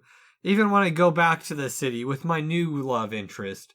And I make new friends. I'll still remember our time together. It's very bitchy. Yeah, which I think But like it kind of emphasizes how like their whole dynamic was that they were friends. Yeah. And they really weren't friends. No. Like, this is the most superficial world. Everything is just so very light. There's no deep connection. There's no like, oh, I'm so sorry you're gonna be gone. Yeah. It's just like, sucks for you. I am leaving. Yep. And she decides to, I think, watch Stand By Me. I don't remember. It's a boring. Like, it's not even like a life-changing, heart-wrenching movie where it's like, wow, that movie changed my life. I'm gonna watch that again. I only know of it because of Pokemon. Fair. It's on TV when you talk to it. Yes. Yeah. Like, it's not like I've picked my favorite. Like, she doesn't say this is her favorite movie. She just picks a movie out of, like, their list of movies that they have. Yeah. That's sad. From here, we cut to the next morning. The best friend is now a pony. And David receives or gets called by the woman in room 104. And he's learning that he might have to fake it till he makes it. You know, that gal's now a pony, so might have to. Yeah, we're reaching like the kind of the first big peak of this movie. Yes, I do like though that like this should be a very anxiety-inducing moment. Like, he's down to days. Yes. Like, not even weeks, days. And yet David never quite loses his composure. Nope. Exactly. And that's the thing is, he's been given the situation, and now it's like Legend of Zelda Majora's Mask, the dawn of the third day kind of thing, where he doesn't have much time left. David feels very much like a functioning depressive person. Yeah. Where, like, he is being threatened with pretty much death. Mm-hmm. And he's just kind of like, yeah, I've thought about it. Yeah, his options are either to find it, fake it, or be turned into a lobster, or become one of the solo people. Yeah, and he doesn't really seem bothered by any of those choices. Nope. He doesn't have any passion here. Nope, but the turning point is the desperate woman tries committing suicide, which we do hear a little bit about, like she was talking about on the bus, is like, if she doesn't make it, she's going to try killing herself, but she's only on room 104. She'll have to, by the way, this is Europe, so 104 is the second floor. Which, it's not a tall building. It's not that tall, but she's like, I should go up to the third floor or something. I think I know someone up there. Honey, if you're gonna jump I don't think you need to know anyone up there. I think you just need to get to the roof. Commit. I don't think they let people on the roof in this one. Again, okay, this world, everyone functions at the, like, basic understanding and, like, imagination level. Mm-hmm. So, like, she is the most creative in, like, I found the third option. I won't take the red or the blue pill. I'll just kill myself. Yeah. But she doesn't at any point, like, think up other ways to do this. She's just like, well, I'll jump out my window. I understand I'm only 20 feet off the ground at best, because this is not a tall building. This is not only, like, European heighted, but also, like, it's an older hotel look. So, like, it's already kind of squatty. Yeah. Like, it's not skyscraper in up here. There's not 20 feet in between each floor. No. It's very. She has to get up high to do the job. Yeah, and, like, at no point does she, like, oh, if that doesn't work, I've got backup plans. Well, like, she's not in it to win it. No, and I think her trying to commit suicide is really the turning point for David, because now he's presented with, like, the final option. Yes. And so, what does he try to do? He tries to take his chance with the Heartless woman, pretending like her death means nothing to him. I do find it interesting that they give this woman, like, everyone else has, like, some form of physical disability. Mm-hmm. She's the only one that you could argue has a mental disability. Yeah. But we also never actually know what her defining feature is. No, like, it's just that she's into killing people. Like, not bothered by it. Sorry. Heartless Woman. I thought you were talking about Desperate Woman. Oh, no, Desperate Woman is a blank piece of paper. Heartless Woman, we know her trait. Yes. She's heartless. Yes, and, like, but, like, there's not anything around that. Like, they just are like, oh yeah, and we've got one of them sociopaths. But I mean, like, also, like, they don't give it any, like, for a very clinical movie. Yeah. They don't give it any, like, clinical defining features. They're just like, yeah, and then this is the crazy one. Well, I'll get into it in a quick second, because I think you're onto something there, but I don't think she's as insane or mentally disturbed as you're putting her out to be, because you can see that she clearly wants to be part of it. Like, yes. if she really didn't want to have David in her life, then she would have. Yeah, they don't put any, like, real limitations on her. No. One, she can potentially stay there indefinitely. She's got, like, 140 something days currently saved up, and she keeps leaving to go get more. Yeah, exactly. Like, girl's on forever vacation. She gets free room and board. But she fakes choking in the jacuzzi scene, which, one, breaking the rules. He's a bad boy. No. But she fakes trying to choke in the jacuzzi to see if he's really there for it. Yeah. So.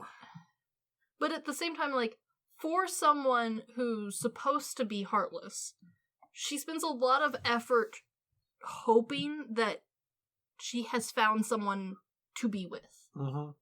Which in this world, as far as we can tell, is as close to love as these people get. She seems to be, like, the ideal person for this society, where the fact that she wants to follow...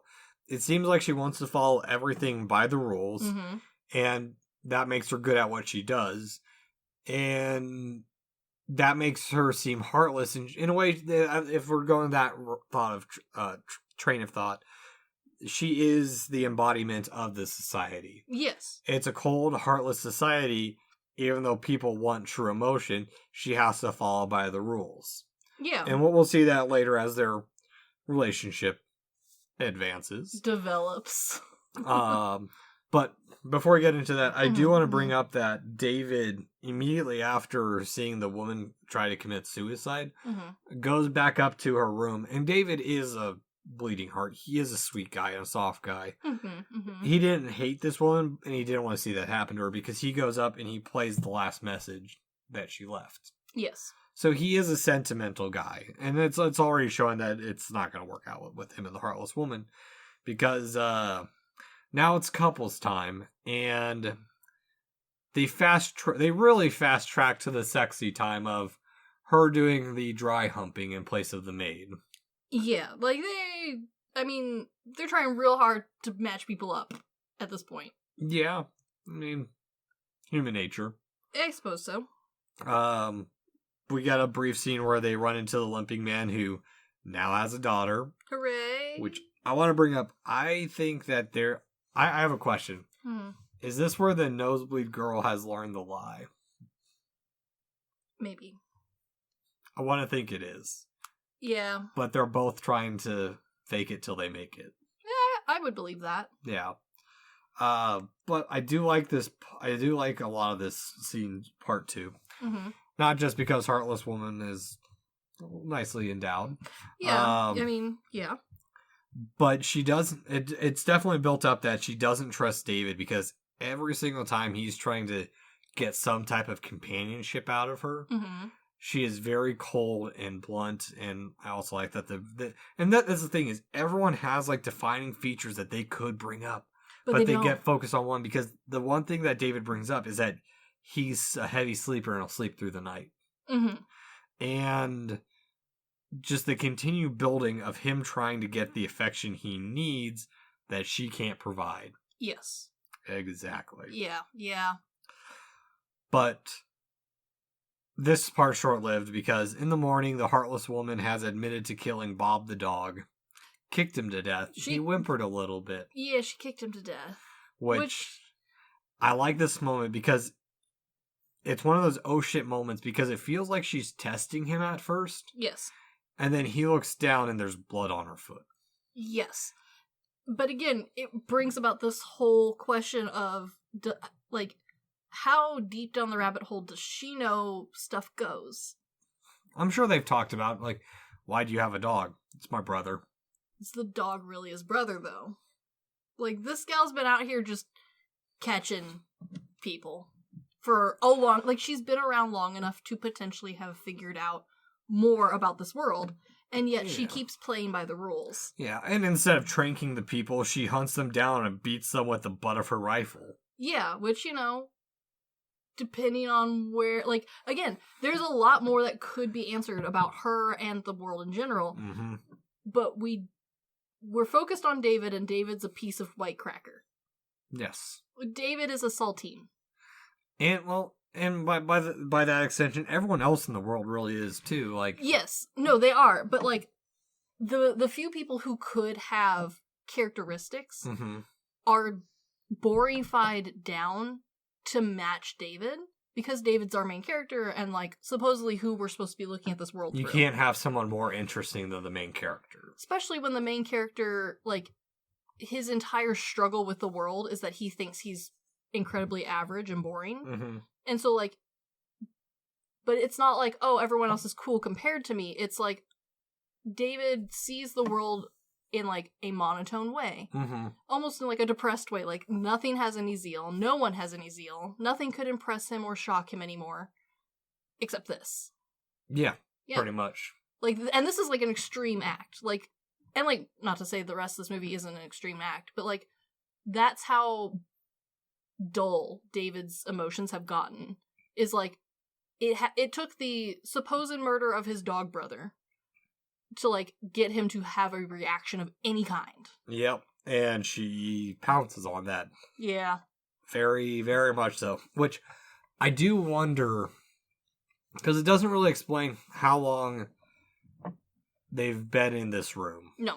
They have 2 weeks in the hotel room as a couple. Yes. Then they have 2 weeks on the yacht. So, we know they've had probably at least 3 or 4 nights together. I mean, enough time to, like, make this really shallow connection.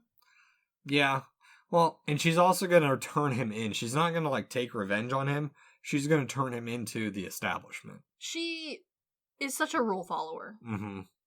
Again, through the lens of David, she is boring. She could be this, like, really interesting person, but because David is also a rule follower, like, Is he though? He got in the singles jacuzzi. That's true. But, like... Desperate times, desperate measures. But also, like, David feels like the good, quote-unquote good kid in high school who's like, I broke the rules once. I had a Bud Light. And you're like, whoa. I left the toilet seat up. Yeah, and you're like, whoa, rebel. Like, that's what David feels like right now. Like, David feels like he has never done anything bad in his life. And this is the first time that he's, like, frustrated enough with the world that he's trying something else out. Yeah. But, like, it's not that big an impact. No. To anyone, even himself. Nope, because quickly he has to run while being hunted now. This is the most directly horror part of the movie, but it's still filmed in such a light way. Yeah, it feels fun and playful. I mean, it feels like Tag. Yeah, kind of. He ends up tricking her, shoots her with the dart. Yeah. The maid helps out. The maid was secretly a sleeper agent this whole time? Question mark? Like, I know that's what she's supposed to be because, like, there's some commentary from cast and director. Okay. That she's, like, a secret agent at the hotel this whole time. Trying to cause disturbances. But, like, again, this whole world seems so filtered through David's perspective that, like, it does kind of feel like it comes out of left field a little. Okay. Yeah, makes sense.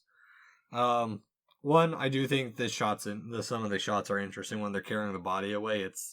The cameras has them all headless. Oh yeah, that's a good point. Yeah, it's a weird shot, but it's interesting. I don't think it means anything, but no, but it is interesting. But David decides to turn her into an animal. Darts the maid first, so that way no one thinks she helped. You know, like a good gentleman. But is this procedure just something anyone can do? Unexplained. We don't know what David does for a living. No, yeah, we do. What does he do? We'll find out in a few. Oh, yeah. Okay. It's very dear to us. That's right. I forgot about this part. Yeah. Again, pretty milquetoast. Yeah, Jesus Christ. Cinnamon Toast Crunch at this point. But the narrator says that he turned her into the worst animal he could imagine, but he would never tell her, which is the first time that we're really getting that the David and the narrator are a bit closer than they think. Yes. But what animal do you think would be the worst? I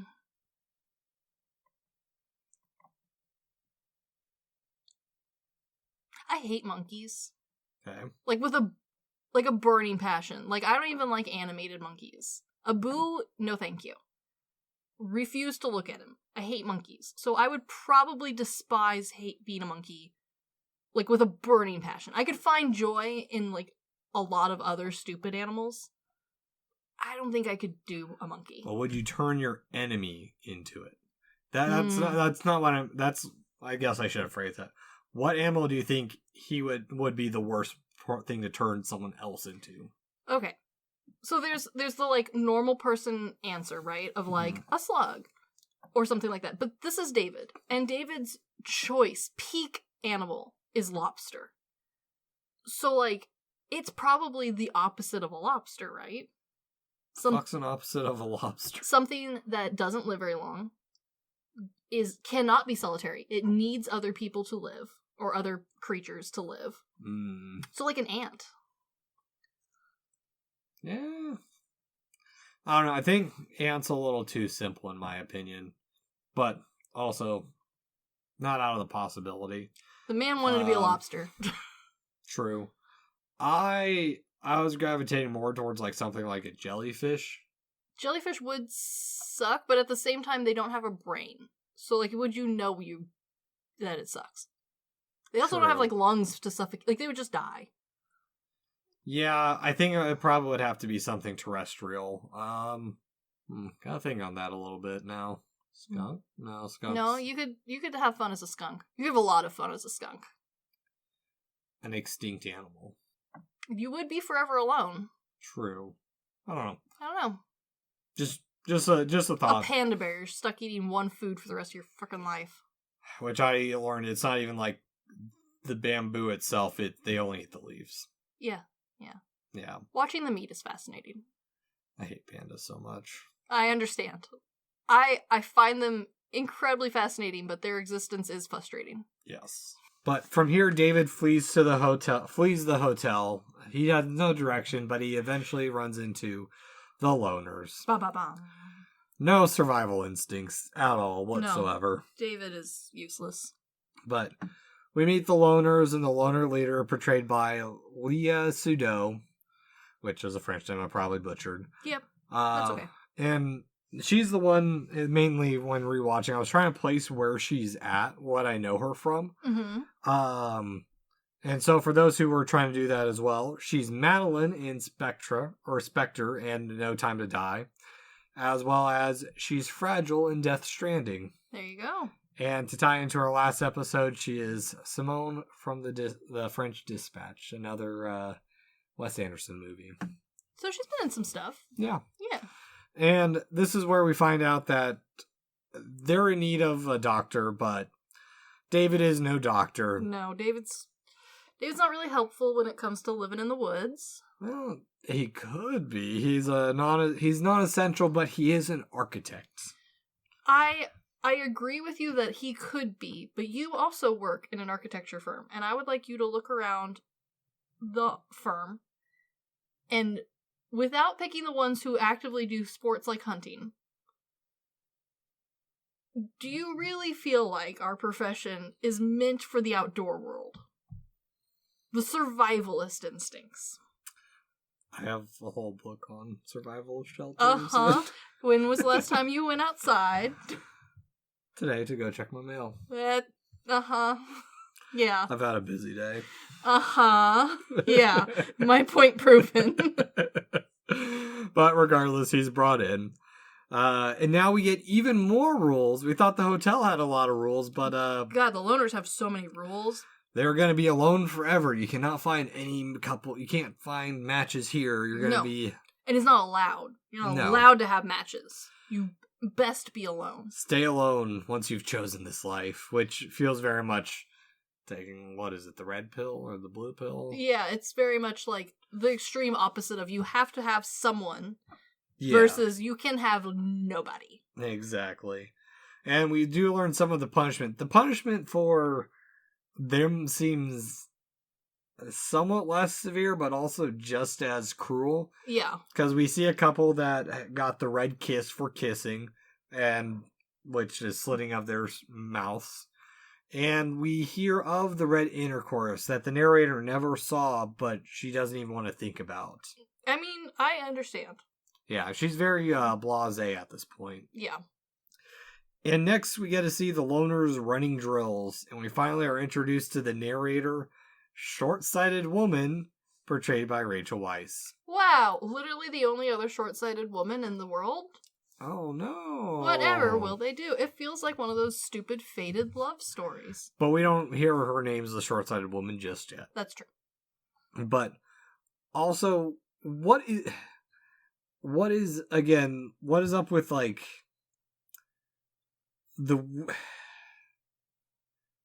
her fantasy? That's what I want to bring up. Okay. Of them doing it up the butt, and then getting taken hostage. What is... I don't get this fantasy. Like, it's just like... Again, I think the butt stuff is that the authors find butt stuff funny. Because at this point, they have no excuses.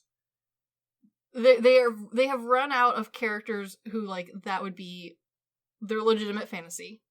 They've added it to everyone, and in a world full of vanillas, not everyone can be slightly spicy. Butt stuff is the spiciest. In this world, yeah. In a world where holding hands and kissing gets hands chopped off and lips cut open, yes, butt stuff is the spiciest that they go. Alright, I'll accept it. I mean, they give us no other evidence. Yeah, well, actually, I think part of it is also just, like, him dying for her kind of thing, that kind of love and devotion. Maybe that's the fantasy. I think there is something to be said about the whole, like, hostage captive thing. Where does it fit in with the butt stuff? I don't fucking know, man. They're held hostage by their world. Yeah. I'm sure somewhere in there's some metaphor, but no, I missed it.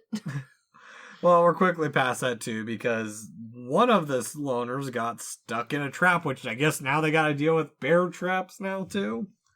Sure. Or wolf traps, some type of trap to catch them. Loner traps. Yeah, which we get the first mention of everyone has to dig their own grave. Go if you think you're not going to make it, go lie in it.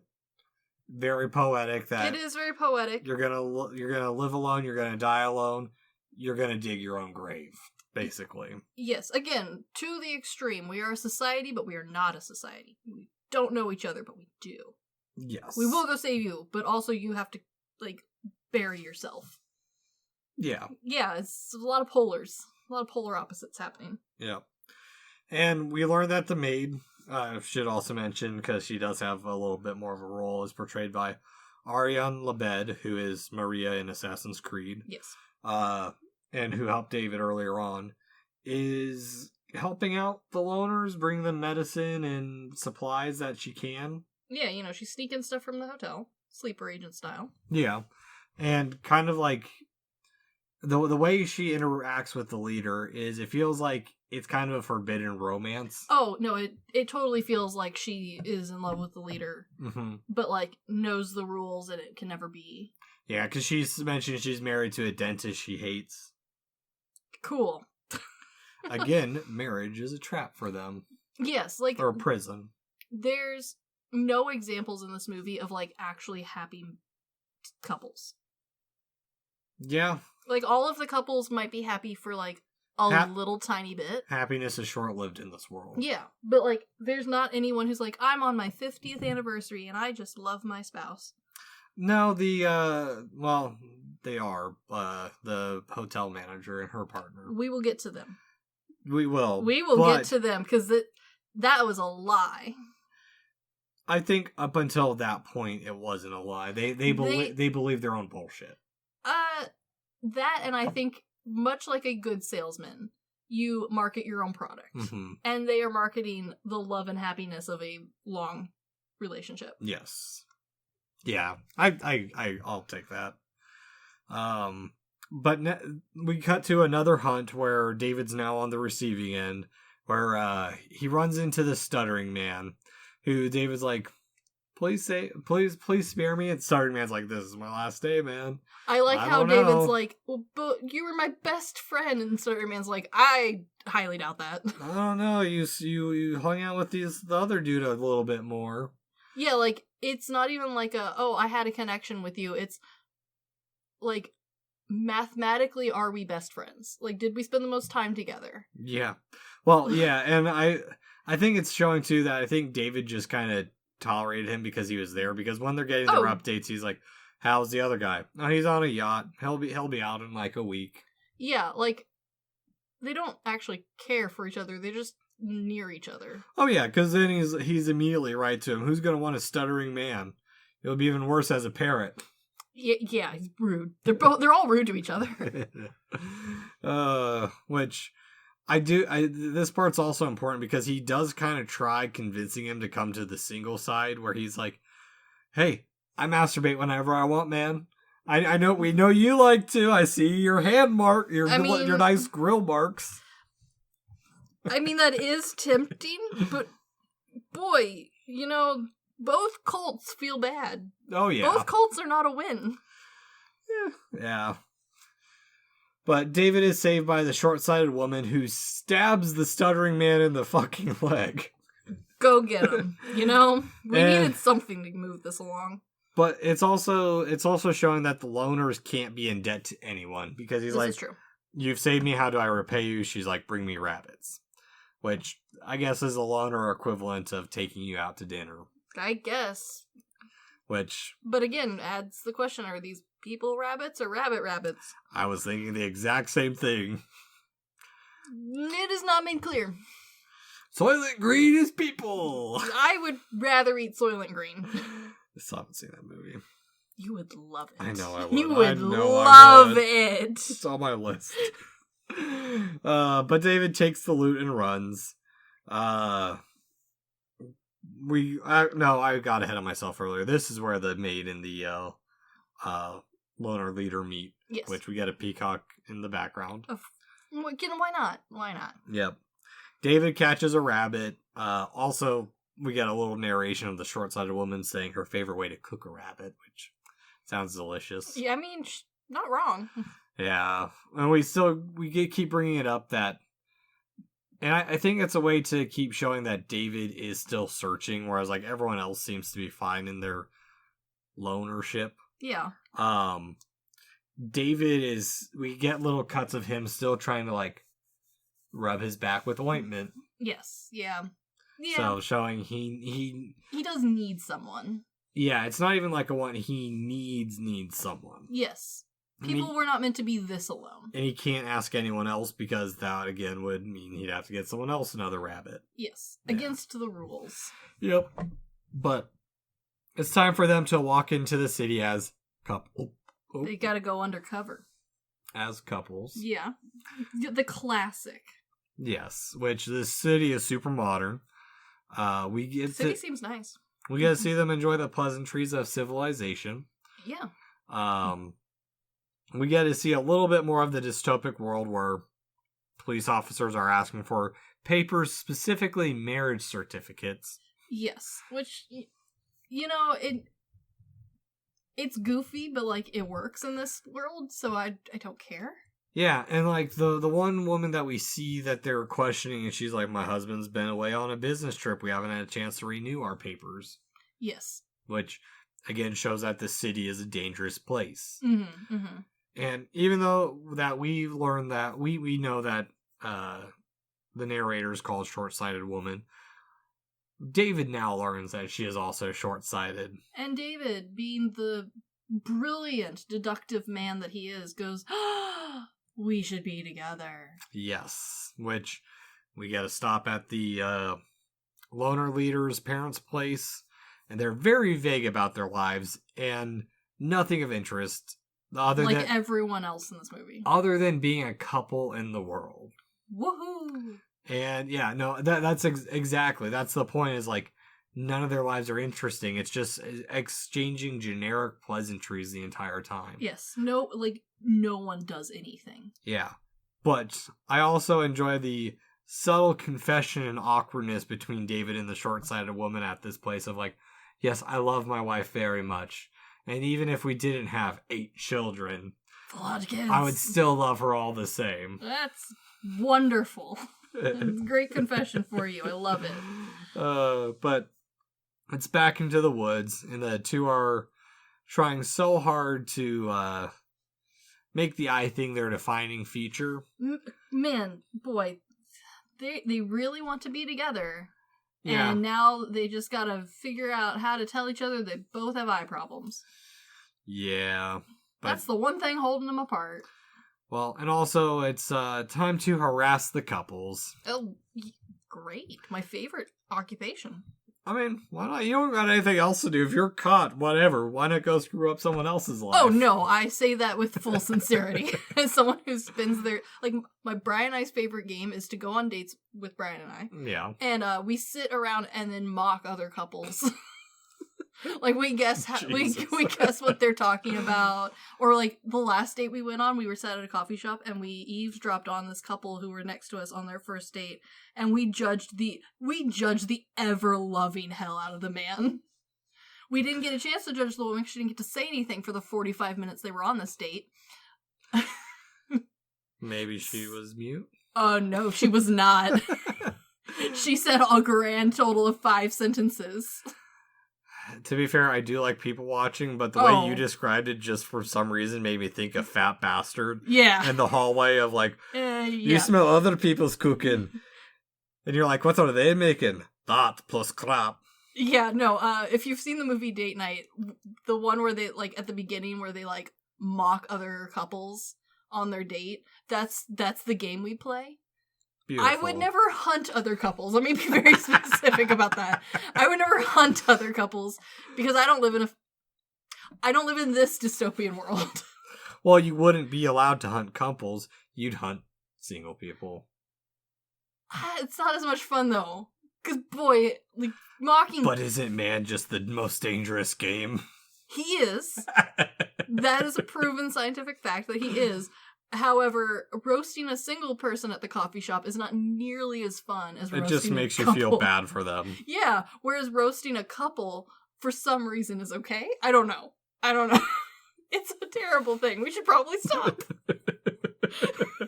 Oh no, I get it. I people watch. Oh yeah, It was very. It's people watching, but with commentary. Yeah, I can't say any better. Christian and I, Christian being one of my other brothers, we were out on our youngest brother's bachelor party or wedding weekend. Mm-hmm. And we went to the what was it? The Stockyards. Yes, yeah. In in Fort Worth, and it's a good people watching spot. for us it was just because we're not part of that scene at all. I have been to the Stockyards. I know exactly what you mean, and yes, people watching, especially in not your like home turf. Mm-hmm. No matter what that means, whether it's geographical home turf or tax bracket home turf. That one's my favorite though. Go to like the rich ass coffee shop, just judge the hell out of people. Like Smell the smug. You have no room to be judging anyone. But like it's a hobby. Yeah. It's not a healthy one, but it's at least something. It's your defining feature. It is. This is my nearsightedness. Jesus Christ. But to the actual harassment of the couples in this movie. Yeah, the terrible actual harassment that should not take place. David specifically asked to go to the yacht. It's their way of trying their love. Yeah. They're trying to hurt others so that way everyone else... They're hurt, so they're trying to make sure everyone else feels they're hurt. It's very incel-y. Yeah. Yeah, very much so. Yeah. But like you said, they test the manager and her partner, and he could live well without her and pull the trigger. Yeah, they're not as happily married as they'd like people to think. Yeah. But I like that David specifically goes to screw with his other friend. Yeah, that's the whole reason he went. And, like, even when he does it, like, I 100% believe that the reason they have the daughter is because Nosebleed Girl found out that limping guy fakes it. Yes. But she understands the game. Yeah. No. And so she's trying to make it work. I completely agree. She is running the game as best she can. And so's now Nosebleed guy. Yeah. Poor Paddington. Oh man, he's having a rough time. But does this mean that he has to like bang his head and give himself a nosebleed for the rest of eternity? Or nick his nose with a letter opener. That would be so much easier. Yeah. Well, I mean, they don't technically have to do it in public. They just have to pretend. That's true. Yeah, I hope for his sake that he's real good at lying. Yeah. Oh, back to the managers real quick. They don't actually kill one of them. It's a blank gun to test them. Yes, they pull a Joker moment. Yes. But now it's time for the Loners Dance Night, where they listen to, what was it, electronica? Yeah, because it's the best music to dance alone to. That's insulting, but not wrong. Again, they're the same cult, just they do things a little differently. Yeah. Yes. But finally, David confesses to Short-Sighted Girl in their own awkward way that she doesn't have to take rabbits from anyone. He'll catch them for her. Aw, cute. Even confronting the guy. Yeah. Believing that he's trying to take her from him. Like, yes. You're trying to steal our quirk?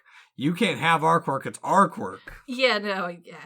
Yeah, it's very strange. Yeah. And now they are a couple with a very complex code and a weird range of communications, but they're very direct.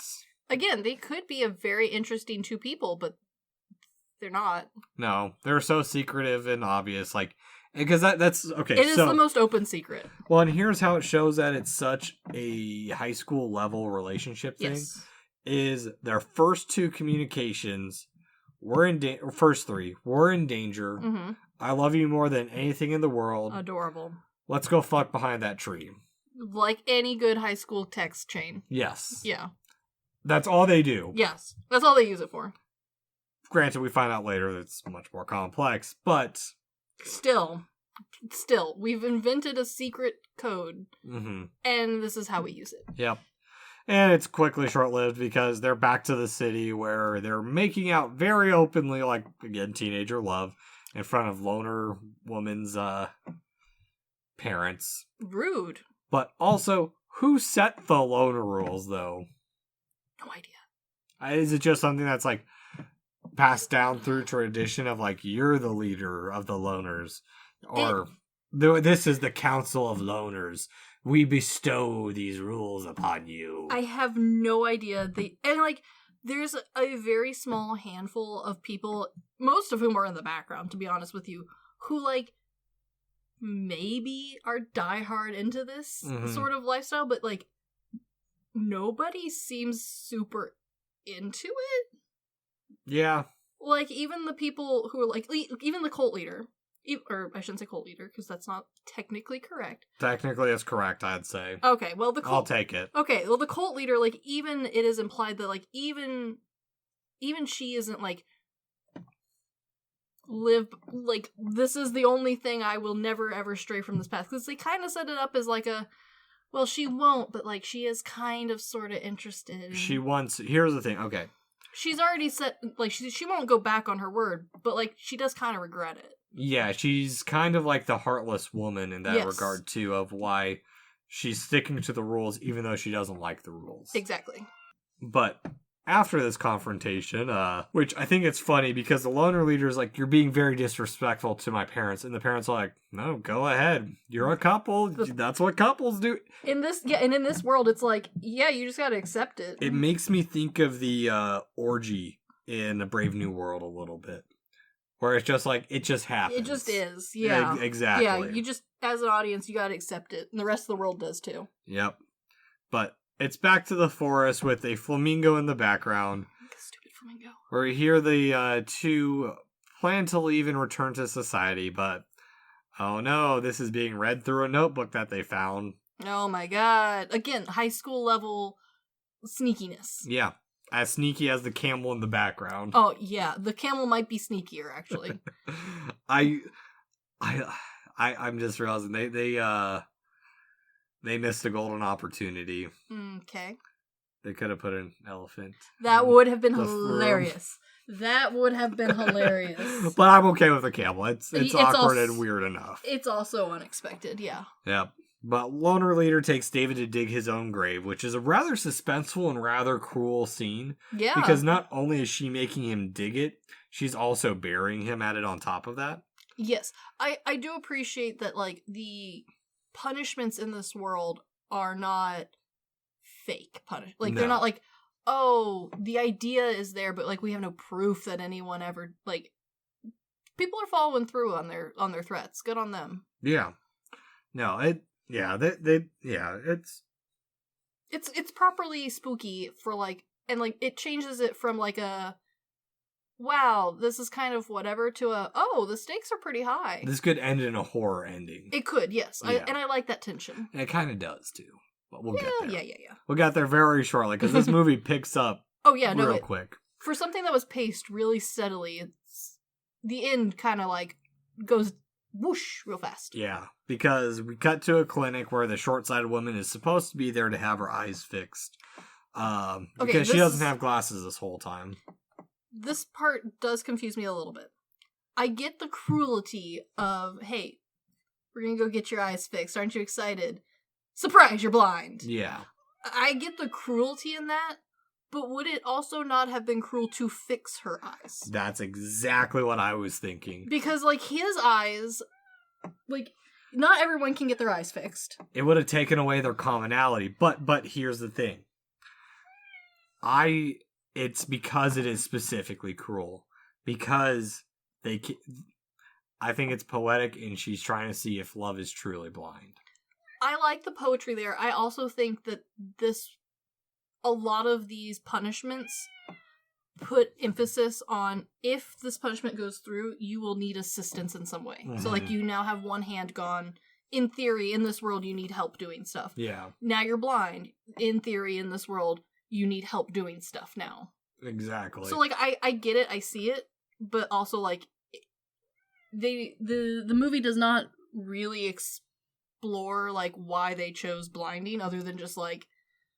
I think it's specifically to be cruel. I don't think there's any way around it. It's like, I think part of it, too, is because the loner leader wants that relationship, and she wants to be able to leave for the city with the person she loves, and so she's taking out her anger on these two. Okay. Specifically, the short-sighted woman, because, in all cattiness, it's another woman who's finding happiness. And honestly, she's been around longer. She probably has more connection to her. Exactly. It's a personal thing. Yeah, okay. But I also think the next part's telling because we immediately cut to blindsided woman with a knife flailing on the road. Yes.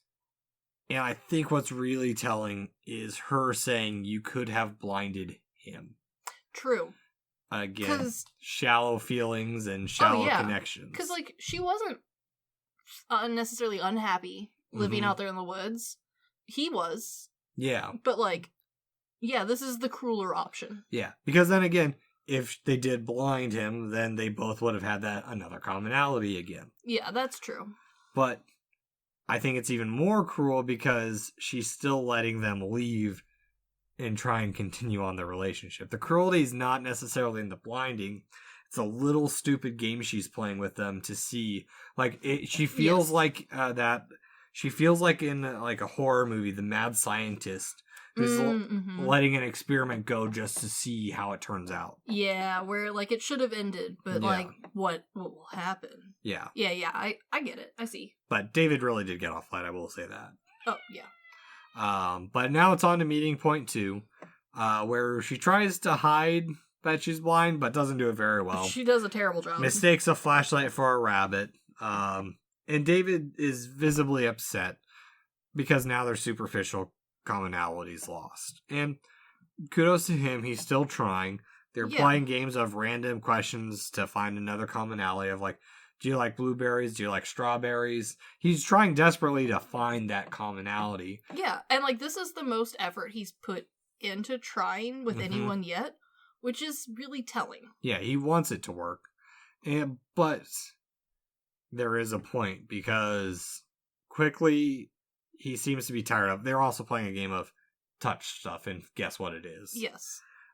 There's a rabbit right next to him, and he doesn't hunt it. It's a good way of he showing his loss of interest, growing tired, and we're getting reintroduced into a more cold color palette. Yes. Yeah. And David puts in. This is the most effort David puts in, but in the long term and in reality, David doesn't put in a lot of effort. No. David plays 20 questions for like 30 minutes and guess the object. Well, and on top of that, again, bringing up your thing of their punishments make them depend on other people. There's something when he finally comes and says, "Hey, we're going to follow through with the plan. We're going to do something else. We're going to make this work." She says, "You stopped bringing me rabbits and things to touch. I haven't eaten in days." Yeah, like her being blinded is crippling. Yeah, she can't do anything out in the woods. Yeah. And in their word communication, he explains he's willing to give it all up, basically. Yeah. Which, he puts the leader in her grave, which revenge is sweet for him. Dogs are rather poetic touch, because she brings up, remember to cover yourself in dirt, you don't want the dogs to eat you. Delightfully poetic. Yeah, definitely different between a dog and a cat owner. But the pair go into the city, and they're very short and curt to each other. They're not the happy couple we saw 10 minutes ago. Which is hilarious because realistically nothing has actually changed about them. Nope. They're just very boring people trying to find or trying to make something work. Yes. Or trying to accept that there's something special. No, that's what it is. That's what the commonality is. It's not that it's something superficial. It's something that makes them special. Okay, I can see that. We're the short-sighted couple. They're the limping couple. They're the nosebleed couple. They're the stuttering couple. Yes. Yeah. They're the farming couple, that kind of thing. Sure. Like you said, hiking couple too, but yeah. Yeah. That kind of thing. But they stop at a restaurant in the city, quite modern looking too. And I didn't catch this the first time around, but she's asking what parts of her body he wants to see. Of like, you want to see my stomach? He's like, no, I remember your stomach. Which again is leading up to the fact that he's gonna go blind for her. Yes. And I like the little bit of like, because when they get to the second spot, he tests to see if she's really blind, and he does one last test with his hand. I also like that he's kind of trying to figure out, like, how blind do I have to go? Exactly. Which he goes... Turns out to be all the way. Yep. Goes to the restroom. There's some tense scene of him holding a steak knife up to his eye. I appreciate that, like, again, David's not very creative. He like makes decisions in the moment. Mm-hmm. And we don't really get to see any of David's consequences. No. Like, none of the permanent ones. Well, we do. He has to be a single guy. Yeah. His brother's dead. That doesn't really affect David. It does. He's sad for a few minutes. Yeah, he's very sad. This is his brother and companion. I guarantee you David is still... Oh, I'm sure... Yeah. I'm sure a normal person would still be sad. This is David. No, I think David is truly sad because he was even affected by the woman committing suicide. He went up and... He is a sensitive person. No, David is a sensitive person. But this is pushing him to the limits of what will you do for someone else. Yes. And the movie ends with the blind woman alone at the booth for an extended run. And then, like, the movie just cuts to silence in darkness. And it just hits. Yes, it does. It's great. Which, maybe love ain't that blind. Maybe. Hard to say. Yeah. So, question for the end of the movie. Yes.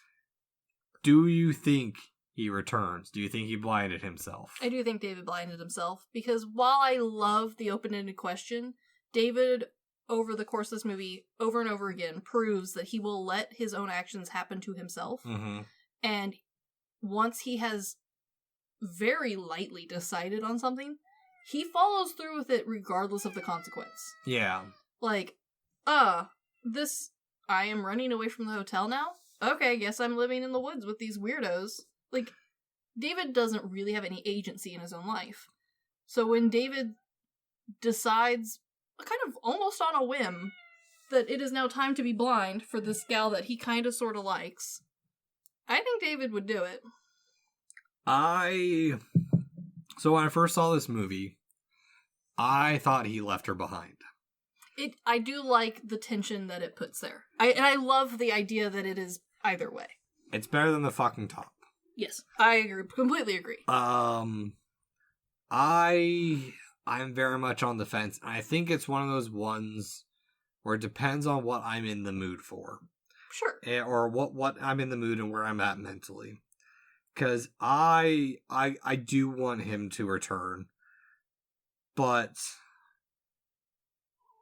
because you say that, but David stopped bringing her rabbits for days. Yeah, no, I don't think David understands long-term commitment and love. Which I know that's what the movie's trying to get you to choose between in the end, is does he love her and will he go blind, or does he not and will he continue on? I don't think David's emotionally mature enough to understand that. Yeah. I don't think anyone in this movie is emotionally mature enough to really understand that. Well, scratch that. I would say probably the nosebleed couple. I think so. And I think maybe the maid understands at least infatuation love. But I definitely don't think David and this girl understand it. However, I think David is the more rash of the two. Yeah. And so while I don't think that it is, does he love her in the question, I think it is David dumb enough not to think through his own actions? Yeah, how far is David willing to actually fully put himself in? Yeah. And for me this time around, I did not spend a week pacing my apartment getting pissed and trying to figure out this movie. Good. It is not meant to be figured out. I agree with you. I think it depends on where you are watching it from. Yeah. And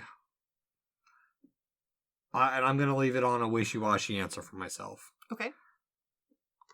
I would hope he returns, because I do want love to prevail at certain points. Sure. But ultimately, I do think David is a selfish person. Again, he's a lobster. He is a lobster. He's gonna go live alone in solitude at his core. Because that's the other thing about this movie, too, and why the animals are so important, but they're never discussed between everyone else, because it's not necessary. The animal is more telling about who the person is rather than their defining features. I completely agree. And if they had talked about and connected based off what animal they wanted to become, oh yeah, no, I think they could have potentially ended up together. But I want to say he still leaves her alone. I think he does eventually, but I think he does so after he's already blinded himself like a dumbass. I can see that too. But yeah, that's the Lobster. Yeah, so much fun. I think part of the reason the Lobster works so well for what it is because it's just a simple romantic love, like not even a traditional romance, but it's a simple story of love and solitude. I also think that it works because it is a great commentary on love and romance and partnership in society without trying to dissect things too far. Yeah. Like, it takes such a wide stance. Yeah. Well, and that's the thing. So, Farrell mentioned that Lanthimos let this be allegorical, and by extension, Filippo, because they both wrote it. They wanted it to be allegorical so that way it could be, you could take the core of the story and put it in any era. Yes. And even though we know it's a more modern, maybe a somewhat futuristic setting, this movie has the makings to be a timeless commentary on love and solitude. Yeah, no, it definitely does. Yeah. And one thing that I think is interesting too, part of the reason why I appreciate this movie even more so now is that most of the movie was done as like one rehearsal and then they shot. Yes. So like there was a sense of reality. It wasn't overly rehearsed. There wasn't really, it's not a choreographed. Yeah, no, it doesn't feel like an epitome of acting on stage. It feels more like a snapshot of this almost image, this almost painting sort of life. Yeah. Well, and I like that you put it that way too, because the movie doesn't really date itself either. No, it really doesn't. We could potentially date it based off Carmel, yada yada yada. Yeah, sure, you could go into all of like architecture and all that sort of stuff if you wanted to.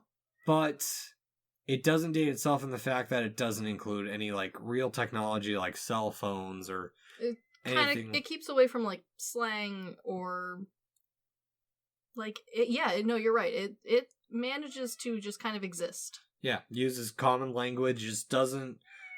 It just creates. I know that's the thing, is it creates such a unique world that you want more from it too. At the same time, but like, you know, if they went further into explaining the world, it would ruin this movie itself. Yes, the mist and illusions are what's making it magical. Yeah, it's one of those interpretive movies, and I think we've set our parts on it too. I mean, I don't think there's really too much we can really add, because it's definitely one of those ones where as you churn over this movie, you will potentially change how you think about it or how you feel, and it's a great movie to like bring up as a good discussion piece for like the movies that do have an ambiguous end on purpose.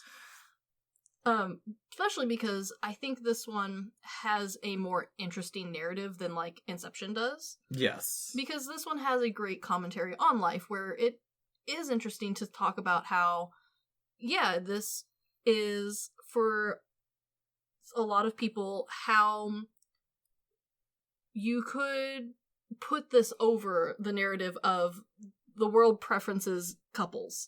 And if you're going to be single, you might as well be single forever, sort of like duality, where there isn't this middle ground that actually exists in the real world of like, you can date people, you can just be friends with people. Like, there is a complexity.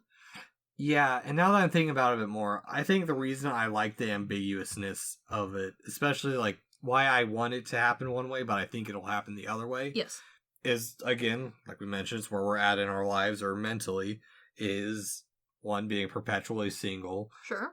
But also hoping to find that someone that I would blind myself for, kind of thing. Oh, sure. And I also think because David is so boring, it kind of lets you as the person put yourself in. So, like, someone who is a more romantic at heart would probably look and want that, like, one of these characters has to actually find love. Yeah. Where someone who's more critical thinking would probably look at it and be like, well, based on past actions, this is what might happen. Yeah. And I like it too, because it shows I'm not as cynical as I think I am sometimes, too. No. Yeah, no, I think it's a really great, like, this is a really great example of how to let your audience interpret something. Because a lot of movies do try and do that, where they let the audience decide what happens, but the characters have been so portrayed and acted through that, like, you aren't really rooting for your ending to win. Yeah. You're not really looking to interpret how you see those morals or codes or problems.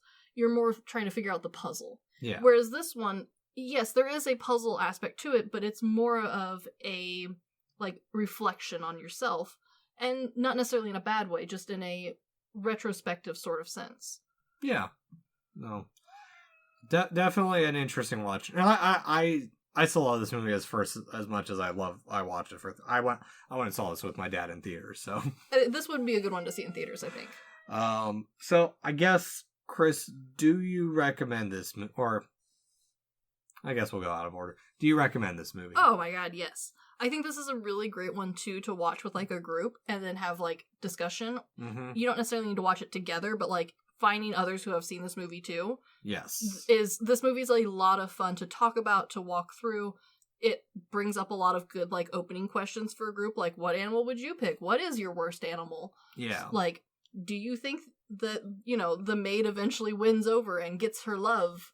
Sort of things. Like, there's a lot of questions that are purposefully not answerable, and that's the fun of this. You need people to have that conversation with. I think that's great, because it's not open, and that's the thing, I will recommend this movie. But it's not open-ended in, like, a meaningless manner of, like, it's just a detail we forgot to add. No. It's ingrained into the nature of the movie as you're not supposed to know. You're not supposed to know, and, like, the fun is in the question, not the answer. Exactly. Yeah. Kind of like why we like going down these movies, is because we can do these kind of free-form discussions instead of be like, well, here's the ending, here's the meaning. It's like the stupid classic literature classes you take in high school where it's like, oh, this is the meaning because the clouds were gray and stormy. It's a symbol of the adulthood to come. It's like, and in reality, the author just really liked the color blue. It's gonna rain. Exactly. Yeah, no, that is the fun in these sorts of movies. And while I love movies where we can talk about the technical aspect or the filming techniques or even the actors and actresses in it, sometimes it's just fun to really question the plot and story of a film. Exactly. So, Chris, I guess at the end of it, on our good, bad, weird rating, what do you rate this movie? It is a strong, good, weird. Yes. Like, it is equally weird, it is equally good, it is highly recommended. I think the only caveat I have is there are a couple gruesome scenes where maybe at that moment decide to check your phone. The dog's corpse, maybe? Yeah, like, there's a few scenes. Did someone watch something they weren't wanting to watch? No, thankfully no. I've gotten pretty good at watching things around the little one, but I could see where it's like, especially me, I'm very bad at remembering when movies have little scenes like that. Oh, okay. Or have, like, a little bit too much sexual tension for, like, my mom. Oh, yeah. Whereas, like, if I don't, I feel like I do need to give a little tiny bit of warning where it's like, hey, just so you know. There's a lot of butt talk in this movie. There's a lot of butt talk. But it is a good movie to discuss, so I feel like you should check it out, but maybe be ready to get up and grab some popcorn a few times. Yeah. If that sort of stuff bothers you. For me, I think it's pretty low, but I also think our scale is a little skewed as hardcore horror fans. And just garbage movie lovers in general. Boy, the B-movie franchise has really warped my senses. Well, that's a weird thing, too, because, like, God, the lads came over last night. We loaded up HBO, and like the first thing, continue watching Black Adam because we still got like 20 minutes of credits that we completely like. Nope, we're not watching this. And like, it's not going to go away until you watch those credits either. Yeah, well, and that's the thing. I'm very much. I know it's a classification, but I am kind of starting to stray away from like A and B movies because so many A-list movies today are such garbage flicks. No, I completely agree. When I say B movies, I mean it in the most 70s and 80s sense of that word. Gore and splatterfest that. I am watching a movie where a woman has 4 tits and is wearing a napkin that they found on the floor of a subway as a costume for a medieval piece. Like, that's the level of like garbage that has ruined my brain as far as like what other people find sensible. We're gonna have to go through the barbarian and sorceress movies at some point. Oh my god, I'm so excited. Yes, but yeah, like it is a great movie. I highly recommend people watch it. But if that sort of stuff like really throws you off your game, be prepared that there's a couple of spots where maybe check your Twitter. Yeah, look at your Instagram real quick, but then come back to it because like most of the movie is without that problem. I had 0 moments of that for me, so I completely understand. I spent a great deal of time waiting for the small pitter patter of child feet, so I had to turn down or pause the movie. Yeah. So, but before I leave, I do want to leave off on one little note. The UK website for this movie is called Movie Lovers. And is pretty much just a site to glorify. A site to glorify the movie, and talk about marriages and breakups of the celebrities from the 2016s and 2017s, as well as advertise other movies. That doesn't sound like a bad thing to me. It's not a good website. Oh no, I don't imagine it is at all. But as someone who does find celebrity relationships fascinating, as far as like wow, this is the pool of people that you are stuck with pretty much you're stuck with choosing from. Yeah. Unless you're very brave or very lucky. It does have a similar I see the similar problems. Yeah. But yeah, I just thought it was interesting the drastic difference between like the websites I was going to for this. I miss movies that have over the top websites. Like back in the day, Space Jam. The original Harry Potter websites where like you had to like they picked a wand and crap like that. The old school Narnia one, that one was so cool. Like we used to have on point dumbass websites that had like 2 games and DVDs. Oh man, this movie is prime suspect for like a DVD. What's your animal persona quiz on the DVD menu. I hate you so much for that. Oh, but anyway, this has been The Good, the Bad, and the Weird. Thanks for listening. Peace.